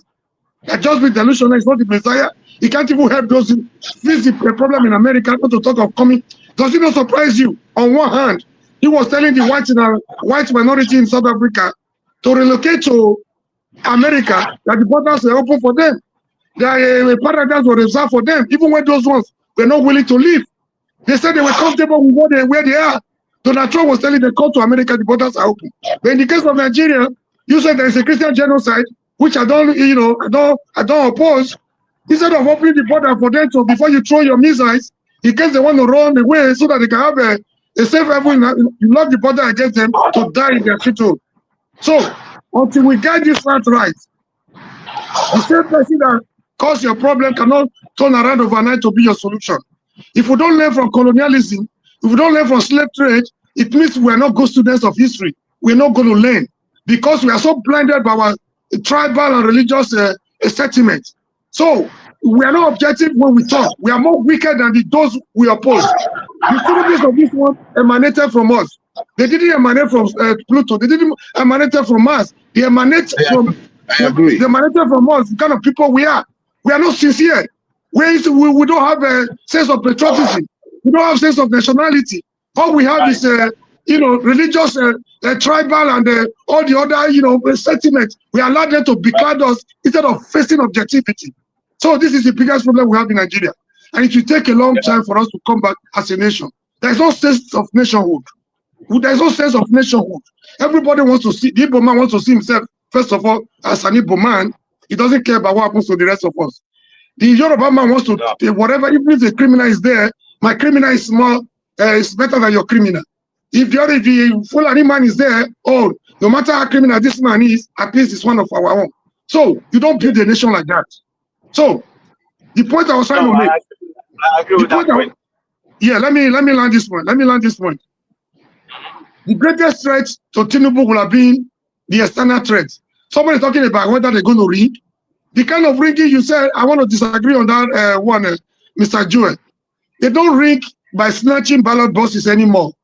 The experience in Edo and other states will show to you that the people were ready to. We voted in Edo massively. The people of Edo wanted, it was the election in Edo was between the politicians and the people of Edo State. The people of Edo State were for progress. So they were ready to chase the politicians out of town. Then what happened? The people won at the polling stations. The institutional rigging came in. So the police, the INEC did their job. If you are here shouting every day on social media, it's not going to happen. If you're not telling me how you're going to stop it, it gives me headache. We stopped yesterday. This guy was on here. Comrade, what would you have us do? What would you have us do? This should be the best conversation. Now, I also don't understand the point you made. The point you've made, you always, the conclusion you made yesterday, and you still repeated yesterday. The way I answered you is the same way this guy is answering you today. It's so good for you to say either Obi or not. Are you playing politics? You're issuing a threat. Even in courtism, you don't.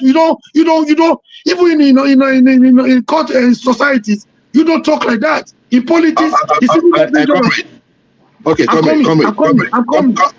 in. It's two of us. It's two of us. Can you let me know? You ask me questions thereafter, please, so that I don't lose my line of thought, please.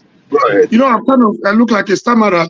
If I that makes me look as if I'm shouting, even if I don't want to shout. So if you bring in again to affront me, it makes my vibration even more higher. Please, just let me learn my point. You have a question for me? You know, feel I'm not saying I'm perfect. I just try to give you the little I know objectively. No matter who else is God. That's why I'm different from every one of you. You know, so in as much as I don't want Tinubu to continue because people are suffering, you're doing some economic, to you beautiful economic policies that are anti-people. You're not working for the international community. You're not working for the World Bank. You're working for Nigerian people. So the World Bank policy should not determine what you do. The center point of your policy should be Nigerian people. Should be people's oriented. This is my concern with this administration.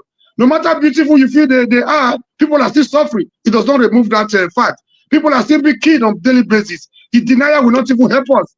Whether you say Christian or Muslim or pagan, people are being killed. They are Nigerians. This is my point. So until you wake up from your slumber to tackle these issues, whether you deny from tomorrow, from now to tomorrow, it doesn't stop the fact. Whether you are Igbo, whether you are Muslim, whether you are Yoruba, everybody is suffering in Nigeria. There is no special market for people that are suffering. No special gas station where the Yorubas are getting their gas cheaper in Nigeria as we speak today. So, are there opportunities for Tinubu to be voted at? Yes. But considering the African factor of incumbency, the opposition is not serious. When you tell them to wake up from their slumber, they tell you it's either Obi or nothing. You are not telling us, you don't play politics like that. The other point you're making, either Obi or nothing. So if it's not Obi, Tinubu should continue. Invariably, you're working for Tinubu. You just admitted yesterday, you repeated it this morning. That is the tragedy you are treading. It's not going to help anybody. So when anybody points out the mistake of Obi, that Obi, look at the point Obi is getting it wrong, you people see that going as an enemy of Obi. The person is even more helpful to Obi than you people, than the psychopaths around Obi. The people of Obi need this time. The people that were able to know that the guy is dealing with a lot already.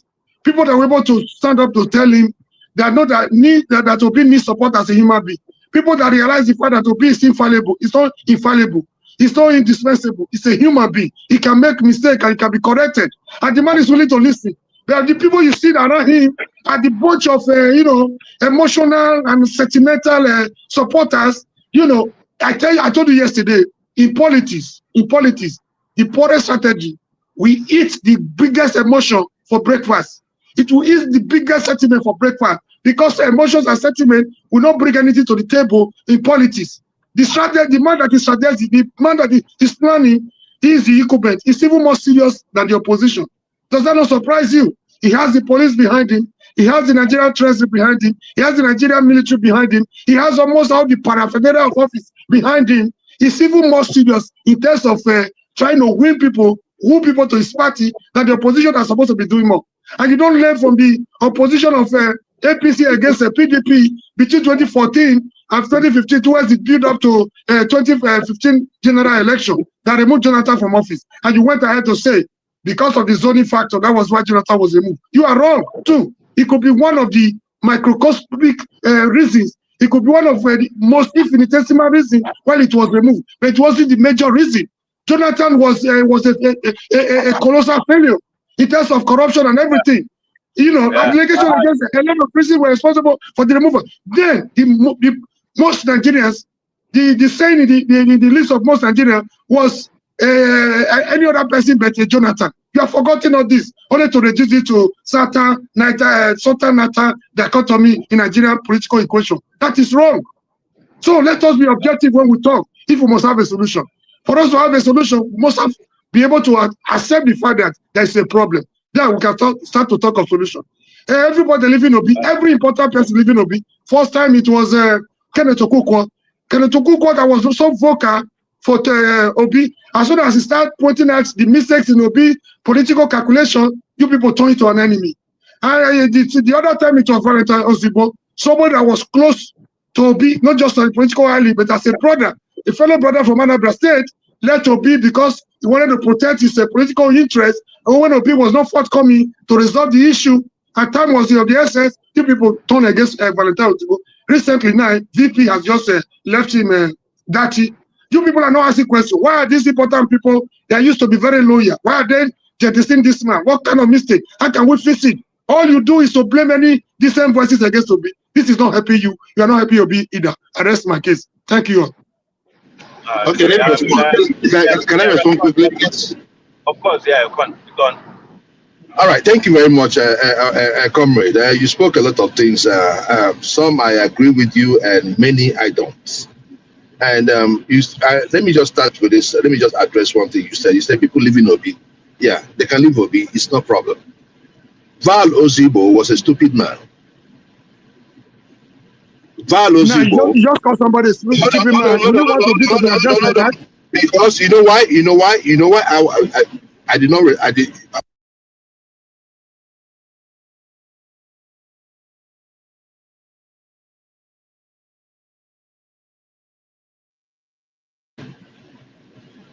It should have been the present governor of Anambra State as we speak.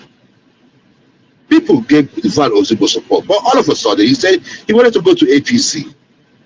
Like I said, APC never won no more election except probably in the second tenure of Hope Uzodinma, which people did not, because there was no viable candidate in the other parties, and in Ebonyi State.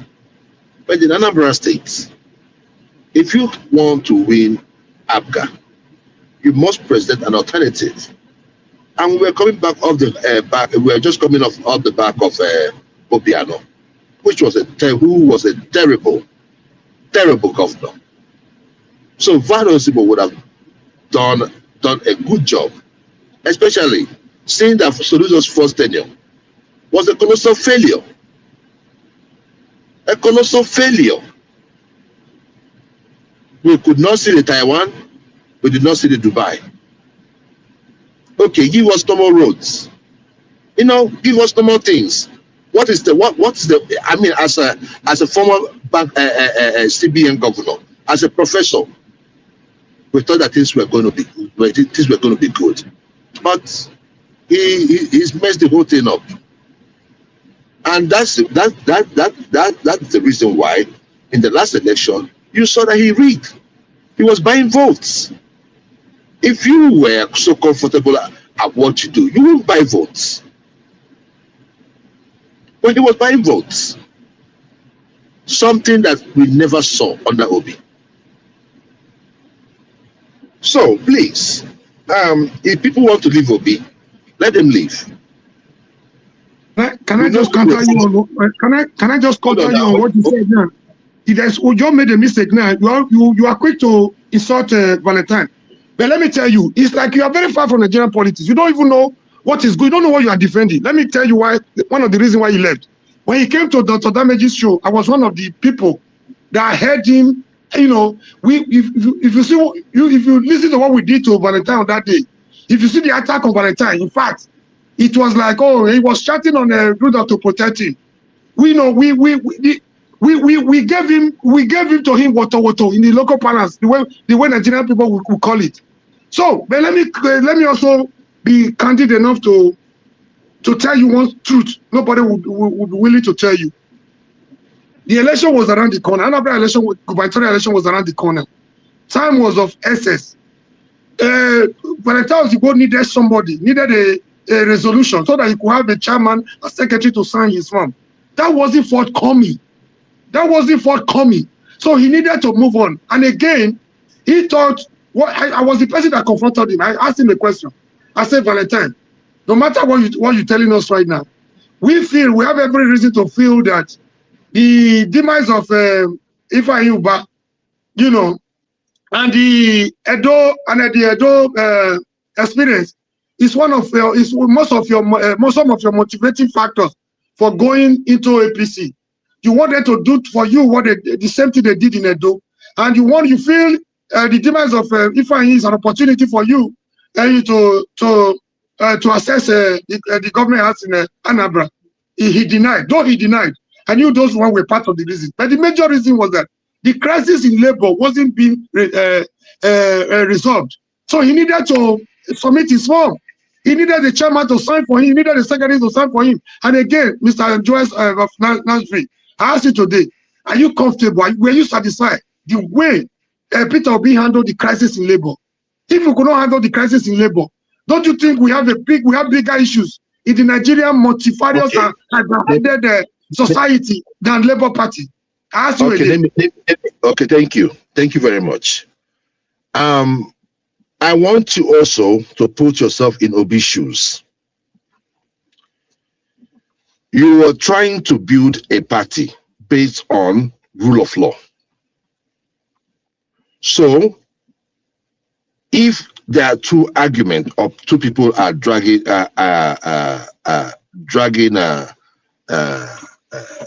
maybe or justly for something, and no one is agreeing for the other person, what happens?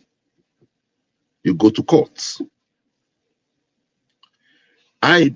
You see, comrade, I am so miffed though that you do not see the hand of the APC in all the parties in Nigeria. I see more than you do. I see more than you do. I see more than you do. I'm not interested in who is solving your problem. I'm interested in what you are doing to resolve your problem. Okay. I see the hands of APC more than you do. Hold on. You asked me a question. I just said. Well, when I told you that the whole party system is not good for either the opposition or the incumbent, it's going to boomerang. It's going to blow up. But I want to ask you this question. Do you think that the APC is destabilizing all the other parties? Do you think so? Definitely. I don't need a prophet to tell me that.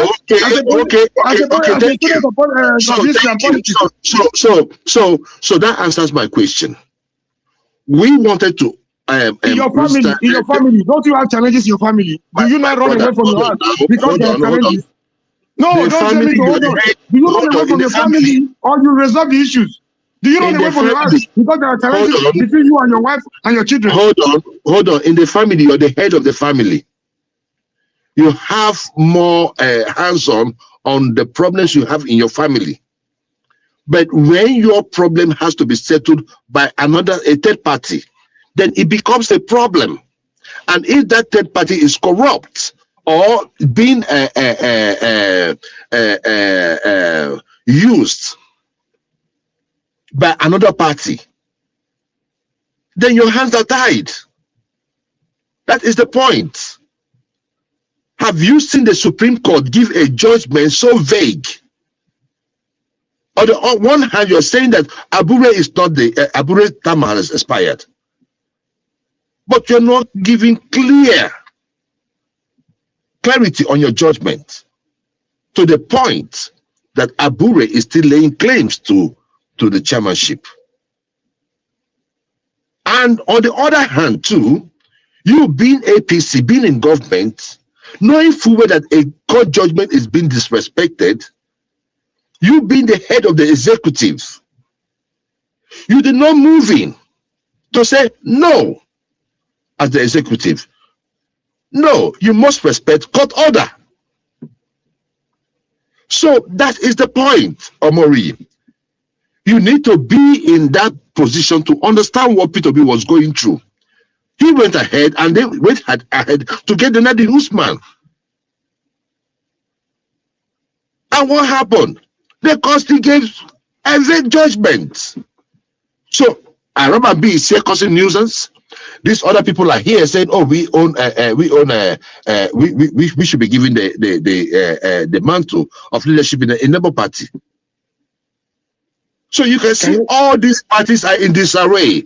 All of them are in disarray, and it is the hand of the government. Look at Wike. Wike is in PDP and it's also in APC. In a normal country, would Wike kick off campaign in his states before the president or before even the whole campaign season starts? You can see the hand of the federal government. That is why Wike could threaten a sitting governor of a state. So it is bigger than what you're presenting here. Oh, what did Obi do? Obi did what he got to do. Can I just object? Can I point out some of the things he didn't do well? Can I point them out to you? Yeah, I know this is very difficult, and this is the reason why most obedience see me as their enemy. According to a show recently, the issue at stake wasn't even about Obi at all. It was nothing to do with Obi. That was when it was about the Kanu and the protest election were organized. To tell you how deep this thing is among the obedient, a big show. The host of a big show was, "Hey, I know you hate Obi." Without even before I could say anything, even before I could say Jack, "I know you hate Obi." I mean, where is this one coming from? As soon as I left the show, because I wasn't given the opportunity to speak, she was the one busy telling people honestly, to be honest, to be fair to him. He didn't say anything about Obi. This is the mindset of most obedient, and it's not moving them forward. And the same slogan they have in either Obi or nothing. You don't do politics that way. But let me start by pointing out certain things that are not all right. In Edo, I know you're going to the only problem I have, assuming they could just listen to me to understand, first of all, that I'm not against Obi. In fact, even in 2023, I was accused of blasphemy for liking Obi to Jesus Christ in the midst of Barabbas and the other armed robber. When he was, I said, if you put Obi in the middle of Atiku and Tinubu, I likened Obi to Jesus Christ in the midst of Barabbas and the other armed robber on the cross. That is to tell you my level of support and option for Obi, since the Showore's message was not resonating with Nigerians.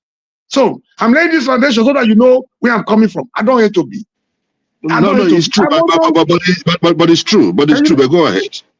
Okay, maybe you heard me on one or two. I kept saying that over and over in every forum, not just one. So I also went as far as saying, I see Obi, if Showore cannot make it, the trend, the Nigerian, we cannot force Nigerians to support Showore. But Obi was my next alternative, therefore naturally. So, but when you talk something that is not in their favor, once you try to point out something, this idea of, arrogating a supreme natural being, the status of infallibility, invisibility, somebody that cannot make a mistake to a human being God created, it's not going to help this man. This man came out to say, I need people, I don't need fast sacrifice that will applaud whatever I do. I need people around me that will be able to checkmate my excesses, that will be able to stand up to me to tell me I am wrong whenever I am wrong. That is the hallmark of the leader. But we do that. We do. When you were talking, I just listened to you. Do you know how much you can get to be? When you were talking, you know where I'm going now. You don't want to hear. This is the problem. Brother, calm down. Calm down. We're having a discussion. Everything is not fight. You don't want to hear. This is calm down. Sometimes we can just change. You just trying to change me. It's not fight. It's not fight. No, I'm not triggering you. Just both of us on this. Just both of us, right? Why are we in a hurry? You were talking. I listened to you attentively without objection. So now I'm trying to tell you some of the things he is doing. You're not comfortable because I made the foundation. You know where I'm going to. I'll give you an example. If you don't allow me to lay the foundation, I was laying those foundation to let you know that I don't hate Obi. I'm not a hater of Obi. So if anybody has has a decent voice against the tactics or strategy, doesn't necessarily mean the person hates Obi. The person might even love Obi more than some of the obedient. If person comes out to say emotions and sentiments will not in any way boost his political capital, it doesn't necessarily mean hatred for Obi. So I give you one vivid example. In Edo, is a leader should be able to define where he stands anytime, any day. And according to American politician, he said the ultimate measure of a man, like I said yesterday, it's not where he stands in times of comfort and confidence, but where he stands in times of a crisis. So Obi should be able to stand his political foot to say, this is what I want, and this is how I want to get it back. That was the difference between OBJ, Buhari, and what you have now as Tinubu. Three different leaders. Buhari was the reason in Edo why Obaseki was able to come back, because he wasn't ready to play dirty the way OBJ and Tinubu would do it. But this is Nigeria. On one hand, you say you want to follow the law, like you did in Anambra. The times are different. What you had then in Anambra, in Nigeria, in form of Nigerian courts and Nigerian political equation then, is different from what you had in 2023. It's even more different from what you have today. So if you're waiting for that, or say you were impeached, you came back 2 times, in this present day Nigeria, you must be making a mistake. In Edo, Obi was neither here nor there. Just give me the time to let them out. So if I'm wrong, you will know. If I'm coming from the position of objectivity, you will also know. If I hate Obi, you will know at the end of the day. Just give me time. In Edo, we had 3 candidates, 3 major candidates. The one of APC, which was Modi Okpebolo. We had another one for PDP, Aswan Igodalo. We have another one for Labour, Akpata. Obi knows he wasn't for Akpata. You can find that when you are done here. Or you can put a call across to those that are close to Obi to verify what I'm saying right now if I'm wrong. Obi knew he wasn't for Akpata. The same Obi, you feel he would not deceive anybody. He was playing politics the way other politicians would do it, without stamping his authority as a leader. Obi was actually for Igodalo in Edo State. To trust my point, Obi's financial campaign manager, the younger Igodalo, who is the pastor, his brother was the candidate in Edo. Instead of Obi, even the candidate, the way, if I don't want to go into, for the want of time, I don't want to go into how Akpata emerged overnight from nowhere to be the flag bearer of Labour Party. That's another discussion for another day. That was the reason why you see the Labour Party structure in Edo was not behind Akpata. Obi and some other Labour leaders were not behind Akpata. They all the same, he came to Edo just to raise his hand up to fulfill all political righteousness. That is not good of a leader. If the candidate wasn't good, the way he emerged wasn't good, you need to address that, because that will affect the outcome of your election. So you pretended as if nothing was going on. Abure wasn't for this, a lot of problems in Labour that were not addressed. So he came overnight from, as at the time of the last 2023 election, Akpata was actually in PDP. Go and verify. He came from nowhere. The likes of Riceman that were on ground, the other candidate that were already on ground, I don't know where he got his money from, probably from APC to come and destabilize the PDP in Edo. He came to the political scene to dollarize the political scene and bought the ticket over. I bought a vehicle, Sienna vehicle for all the ward chairmen. That was how he emerged. Obi wasn't comfortable with that. Abure wasn't comfortable with that either, because Abure already collected money from Riceman and co. They could not resolve that election. That was why he wasn't able to win even his own local government. I repeat, his own local government he defeated. He was defeated in his own local government. And Obi came here to Edo to raise the hand of such a fellow. Behind the scene, Obi was busy telling them Igodalo was the best material. It was the best humanitarian material in the for PDP. Yes, sir. If I'm true right now, I didn't know. Yeah, you can verify what I'm saying right now. That is not good of a leader. Hold on. So Let me just. I wanted to ask you one question, right? Example I want to give you. You're not comfortable because the truth is coming out. No. Like that. I'm agreeing with you let now. me finish with one of that of Anabra. Let me learn with that of Anabra so that if you want to slaughter me, you can slaughter me. Let me tell you the bitter truth that obedience are not ready to listen to. So I don't want to let me forget about the other ones. I want to give you like 10 examples where he has not demonstrated his good qualities of a leader that's ready to build a party. You don't get every political offer on a platter of gold like you did in Anambra. You don't want to face primaries in Nigeria's situation. The presidential election is not done anywhere. So if you keep telling people either Obi or not, you're already telling people Tinubu should just continue because it's not going to happen. Number two, let me just give you an example of Anambra State. In Anambra, they were busy saying the candidate in Anambra wasn't popular. They were busy saying Obi wasn't for him. They were busy saying that he wasn't Obi's candidate. But however, Obi will just go there and raise his hand to fulfill our political righteousness. A state that is important to be as Anambra State, you playing such politics. When I confronted them with this fact, what they told me was, it doesn't matter. Are you from Anambra? So you can talk about Tinubu from Lagos. You can talk about those elections. You can talk about Kano and everywhere, but you don't want somebody to talk about Anambra because he has to do with Obi. And what they told me is that it doesn't matter. I say it matters a lot. That is the primary constituency, the primary political constituency of Obi. Obi's performance in Anambra will go a long way to determine, to help him in the future. Number one, not just having the governor, finance will come from there, a lot of home base will come from there, a lot of, political capital will come from there. They will tell you it doesn't matter. So you don't point anything that is wrong to them that they will accept. They believe Obi knows what he's doing. So I rest my case, continue from there. If you don't allow me to give you more. My brother, see, I really did not know what happened in those states. So I am not going to argue with you on what happened or what did not happen. However, I knew that one of the things that was working against Abata was something about the senatorial district where he comes from. I don't know, something, I don't know if it's, I don't know. They were saying that they needed a candidate from where the present governor comes from. So I don't know. So I can't just like speak to it. That of Anambra, the internal wranglings, it wasn't really strong because Obi was already one leg ADC, one leg Labour Party.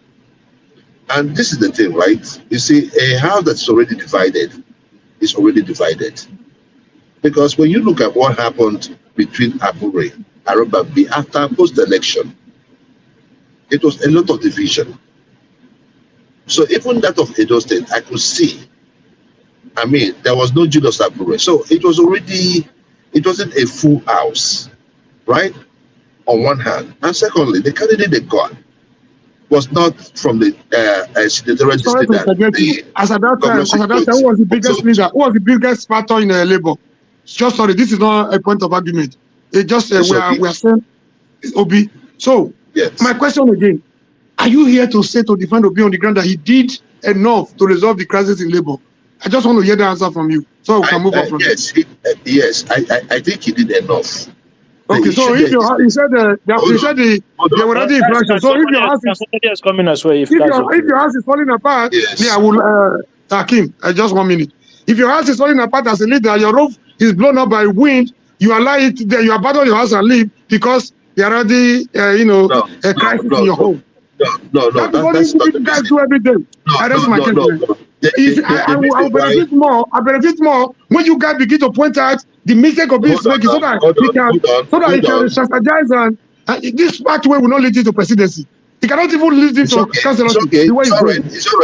It's all right. If Obi does not become the president, I mean, we stay with what we have. It's not a do or die affair. So sometimes people think that making Obi president is. If they do that to the Nigerian people that are suffering, that are giving him the effort that is wasted, he's wasting the Nigerian effort, the effort of the obedience. He's wasting the Nigerian people lost their lives in the last election. People were wounded for the last election. They cannot continue to do that. The issue there is this, right? In the 2027 election, what we are saying is this. You are from the South. Are you from the South, Mr. Comrade? Are you from the South? Definitely. I'm a Christian. I'm also from the South. So I'm not a Muslim. I'm not a Fulani man. So I want to ask you something, right? Between the North and South, where do you want the presidency to be in 2027? Okay. This is my own opinion, right? Yeah. It's not going to change anything. Then for me, I want the best man to rule Nigeria that will deliver the goods for the people, that will make a better society. But then that would be a wishful thinking too.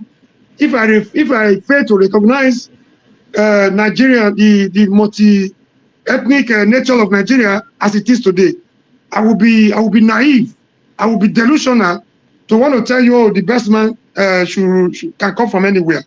We are supposed to be in a decent society, in a society where the political maturity has grown to that of America or anywhere in the world. I will say, okay, the best man should emerge. But then that would be delusional. That would be naive on my part. So there are good candidates from anywhere. Since there is a unwritten gentleman agreement that the North-Southern rotation, that have been helping Nigeria to create a sense of belonging to every region, I also want them to honor that gentleman agreement, which was the reason why I wasn't comfortable with what Atiku and the wicked did to PDP to scatter PDP in 2023. So, if after 8 years of a disaster of Buhari, the power has come to the South, it should remain in the South for the next 8 years. What is good for the good, they say, is also good for the gander. So how much is good, how much is expected. So they have no natural bet, over Nigerian presidency. So if you ask me, I would want the power to remain in the South. This is the turn of the South. So now you understand. My brother, please let's just try this. Just give us 1 minute. I'm going to try this thing out. Okay, just 1 minute. So, Omari, I think now you understand where the obedience are coming from. I understand it more than you do. Right? Just when you are going about it, hold on. This is the thing, right? We have had that written agreement that power should rotate between the North and to give us some sense of belonging. Right? Now, if power must go to the South, right? If you were the father, if ADC was your family, right? And you have seen that we must stick to this agreement, right? That is the first. Now, if we stick to that agreement, and when it comes to the South, who do you think will be the best candidate? I will give it to that person that has that great followership. The same thing APC did with Buhari. When ACN was trying to form a merger with CPC, they went for the star boy in the North. Right? Whatever Buhari did afterwards is left for history. But the objective was to do what? To get into power. We should also after 8 years Kalu with Buhari, we should also play another Kalu with Obi again. Is that what you're saying now? So Obi is not the question. Very hypothetical question related to what we are discussing. Let me answer you. I think I comment. Let me land. I have like 30 seconds. Let me just land. So the issue there is this, right? The foundation of any agreement we're going to make in 2027. The foundation is rotational presidency, where the power should reside. That is first. Because if you flip it, and you say it is the turn of the North, and a Southerner wants to come take that position, it's going to be chaos. Yeah. So what is good for the good is good for the gander. If we are going to go by this rule, let us stick by that rule. And when you look at the southern part of ADC, who is the star boy? It's Peter Obi. So if you have said this, you are repeating what you have said before. Give me 1 minute to answer you. If you want to get into power, you have said this morning it has to be Obi. Thank you. Yes. we've heard, okay, just listen to this. I wish politics was played the way you're analyzing it. And I also want to remind you that in politics, one man's a hero could be another man's a terrorist. To you, Obi is the most popular. And you know, I'm no doubt. To you and the obedient, no doubt. Does he have some sense of popularity? No doubt. But in the last election, if what you have just said to go by, Obi has 6.1 million. Atiku scored more votes, close to 7 million than Obi. So, your analysis of being the star boy, the most popular, it does not hold water there. And again, in the South, in the South. Okay. Let me give that one to you. And again, what they did, what the Tinubus of this world did for Buhari is what you guys are not willing to do right now. They made a lot of sacrifices. They knew what they wanted. Not necessarily because Buhari was the best candidate among them. Not the most intelligent, not the most educated, but they knew what they wanted to leverage on. The 12 million they had in the bank, the political capital of 12 million that was already. You're repeating what I said. You're repeating what I just said. I'm coming. That one now you're not ready to do. Now you guys are already saying either Obi or not. The articulated people are saying either Atiku or not, which means the opposition is dead on arrival. It's arriving exactly. It's dead on arrival. You don't play politics like that. You guys, even when you have Obi in mind, don't push the Aishas of this world, the mama piece of this world to go intimidate politicians like Atiku and David Ma and Eric Bessola that have been in the game before Obi was. It's only common sense. It's only common sense. So, can I still come in as well? You don't intimidate people. You achieve your please. Instead of repeating the same thing. Give me 1 second. 1 second. No, there's no more. Can I come in? You guys have been together like for hours now. Yeah, what's going on? 1 second. 1 second. Let him come in. Omoru, let him come in. You're repeating the same thing I said. 1 second is fast. So you don't coerce people to be on your side. You do it in politics through persuasion and conviction. I don't my case. So now that you raised your case, and can I come in now? So.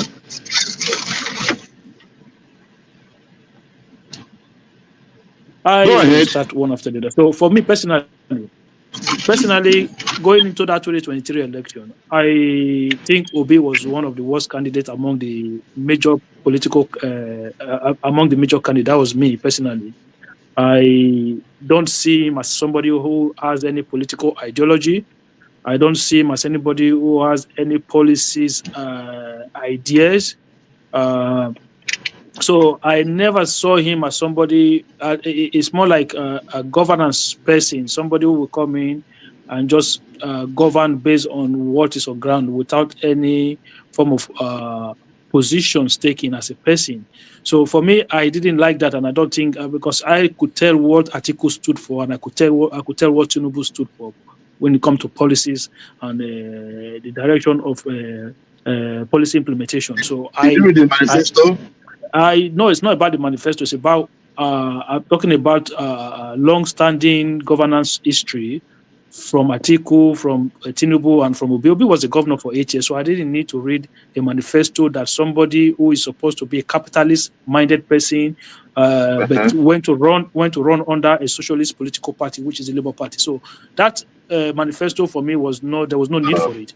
So that's one part of it. So another thing I was trying to say, Joel, was that you see, if Obi was the president today and things were very bad, what you guys are doing today is the same thing you would have done, is just defend everything that is going on. So Obi went to Rivers State during that election. He went to campaign with Ijeomah publicly. This was a Labour Party candidate, presidential candidate. In the public space, Obi took the microphone. He said, "You can give them the governors, and then you give us the president." This is a man whose party has a governorship candidate in that election in Rivers State. He openly said that. So for the idea that this man is some upright person, for me, it's a fallacy. You will never see any politician who knows what party politics means go out and do that. You could have that conversation in private, but for you to take the microphone publicly and denounce your own party that has a governorship candidate in that same state, for me that was outrageous. That's put that one aside. Then you talk about Abure. There was a court. That was not right. That was not right. That was not right, though. That was not right. So yeah, but he did it. So that was what I'm saying. So you then you look at the Abure. The first time I'm hearing this guy saying what Obi did is wrong. First time, it's a lie. The thing there is that you guys always listen to, we castigate him. It's not like if Obi had won, the rest of us would have been chased out of Nigeria. Yo, guys, so the Abure issue that you were talking about, Joel. So you said his tenure had expired, right? But you forgot that Obi and Alex Oti were the one that conducted the Congress was it in Anambra or in Abia State that reproduced Abure as the chairmanship of the Labour Party. Have you forgotten that? Were you not aware when that Congress was held? Even though the likes of our Papa were in court at that time, they were against that Congress. They were telling you guys that it was illegal because there's a court ruling, there's a court injunction and everything. You guys said that Papa and the Rabambi were sponsored by the APC, right? So, but in the end, those were the guys that were vindicated. But you guys were the one who were after them at that time. Today, now the same Abure has become enemy of you guys as well, because Obi decided. No, he's enemy of Nigerians, not even enemy of us. No, because Obi and Alex Oti decided to go and bring another Usman, who was among everybody you could find in Nigeria to come and be part of your political structure in that Labour Party. They didn't find anybody. They went to get Nandi Usman, who has a corruption charges against her in the AFCC, who was under Buhari government. Where are the principles? Where is the principles of these politicians who you guys are holding to high esteem? Like, this is my problem. For me, I said, if this country, if Nigerians actually want to say, okay, we want to be radical, we want to channel a different course. For me, you have to look at Omoyele Sowore. If you don't go in that direction, please, I'm not in this business of somebody trying to sell me. Omoyele Sowore is not a moral man. It's okay. Hold on.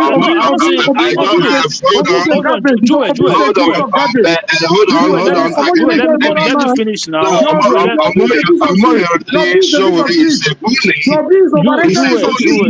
You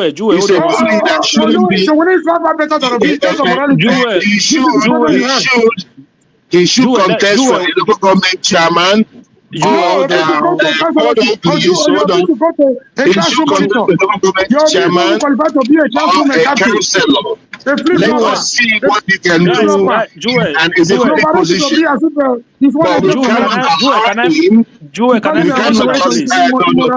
is going to be a mess. Someone is going to be a mess. I mean, he never had anything to the same Sahara reporters. What are you talking about? What's his background in public office? Hold on. Are we going to treat one monkey for another? Joel, hold on 1 second. So 1 second. What I'm trying to explain to you is that I use Sowore name don't necessarily mean that I advocate for Sowore specifically. Why I brought Sowore name into it was I'm trying to explain to you that if we want to say, okay, we channel a different course, it has to be a total, complete outsider, somebody who's out of the political sphere. Bring that person in, who will be radical in the reform that the country need. Okay, somebody that everybody will unite against. But no, don't tell me that somebody who was an Obasanjo boy, somebody who was an Abacha boy, somebody who was a governor for 8 years is an outsider. Somebody who, let me finish. Somebody who he was given the ticket of the Labour. How did you think Obi got the ticket of the Labour Party? They just love him and they just gave him the ticket. They did not offer it to him. Those were Obasanjo's work. Or everybody that was around Obi were Obasanjo boys in 2023. Yes. Come on, man. Every single person that was around Obi of this one wasn't a small political feat. That Baba Ahmed became the VP candidate through every structure around Obi were the handwork of Obasanjo in that election. So what are we talking about here?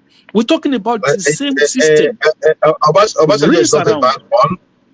when you look at his achievement, I wish the president, if every government after him achieve what Obasanjo achieved so the same thing. You see, this is the problem. The same thing. Obasanjo is not perfect. Yeah, hold on. You see, the same thing that you accuse Joel, the same thing that you're accusing Tinubu of doing today, Obasanjo did 10 times worse when he wanted to run for re-election. Do you know what he did to the Southwest AD states?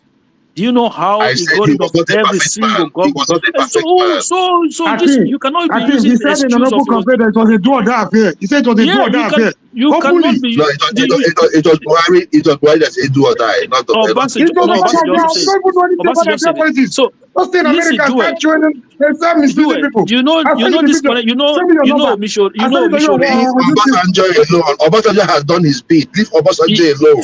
I don't know what is your cross against him. But what I'm saying to you is that for me, Obi is not what you guys say he is. You guys can pretend from now till decade.com. I'm not going to buy it. That's all. We know who Obi is, and we know what he's done when he had executive powers. And if you want to test a man, it's when you give him power and money. Obi had both, and Obi did not misuse it. I would take that. Someone that was there. What about the Pandora paper? What about the Pandora paper offshore accounts that is open? Like I said, right? If we are projecting Obi, that Obi is quickly clean, and the Tinubu government, who happens to be, what are you then? Can I finish? Let me land. If we are saying that Obi is quickly clean, and that is the public perception of Obi, and Tinubu, who happens to be his competitor, decides to open up everything he knows about Obi, he should go ahead and do it. They are not doing it because it does not hold water. So what you are projecting or what you are disseminating out there is just be apologists, Pandora. What do you know about it? You know nothing about it. Have you not accused Tinubu of several corruption? Have you not accused Tinubu of being corrupt? No, Tinubu is a druggy president. Tinubu is a heroin peddler. So he has conviction for peddling heroin. This is court documents. Court documents. I am not saying something. Heroin. Oh yes, I mean, nobody. No, if you look, let me tell you, I stay in this system. If you accuse me that I stole a car, and from the money I made from the car, I bought a house. If they're going to come in, if I am guilty, right? Even if I take a plea deal, right? They might decide to confiscate my house. But his property was not confiscated. Oh no, he forfeited most of the money he had in his account. Yeah, for taxes. Not most of the money. No, hold on. You see how you frame that one. No. I am telling you that from the court documents, there were some seizures that was made. Hold on. Joel, you live in the United States. Mr. Mori, you live in the United States. We're not stupid here. Money that was traced to narcotic dealings. So the government of the United States is now negotiating with you to release some of the money. Is that how it works? Yes. They don't need to say anything to defend their heroes. So they will be negotiating money that is related to narcotics. Yes, you don't know Chicago. If you know Chicago very well, you know that it's a corrupt city. So I can see in Chicago. What you did in America was just like what we call the plea bargain in Nigeria. Plea bargain. What they did to Lotivinejo, when they were corrupt, they were found guilty. Instead of going to prison, they decided to release papers of the money. It's an option here too. That was what he did. Hold on. He did not right? You won't listen to another person because you don't ready to know. Okay, let me give you another example. Do you know what they call conflict of interest in politics? Taking state money into a bank where you have a personal interest Does that amount of corruption in politics? And then you're making profit from those personal interests. Yes, that's not corruption, right? That's not corruption. That amount of conflict of interest? No. I mean, even lobbying is corruption. Look, let me tell you something. Listen. You guys need to stop this. You guys need to stop this, man. Hold on. It's not stopping nothing. The issue was that there is a court document, and it is clear what the case was all about. And we know that he was a heroin dealer, and he ran away from the United States. No, you're not talking about Obi. I just read this. What are you talking about? The man still had visa. He was visiting United States. That was after the plea deal. Oh my God. That was after the plea deal.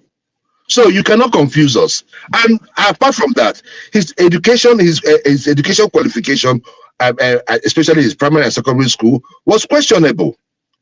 It was questionable. Are we comparing two corrupt individuals here? Are we comparing with another what I'm saying is this, right? Can I ask you a question? Can I ask you a question quickly? President of the Federal Republic of Nigeria. Can I ask you a question? He had no business being. Can I ask you a question quickly? Which certificate did Obi submit for his last presidential election? Which certificate? If I tell you, you will not believe. So go and take it out and show me. So I know. He submitted his secondary school leaving certificate, his YX certificate. No. He presented his university certificate. No. INEC is open document, so there's nothing to hide there. If you go to INEC website, you will find it there. There's nothing to hide there. I bring it. It's a lie. Obi said it with his. You see, one thing. See, let me tell you something. Oh my God, why do you want to argue this? Hold on.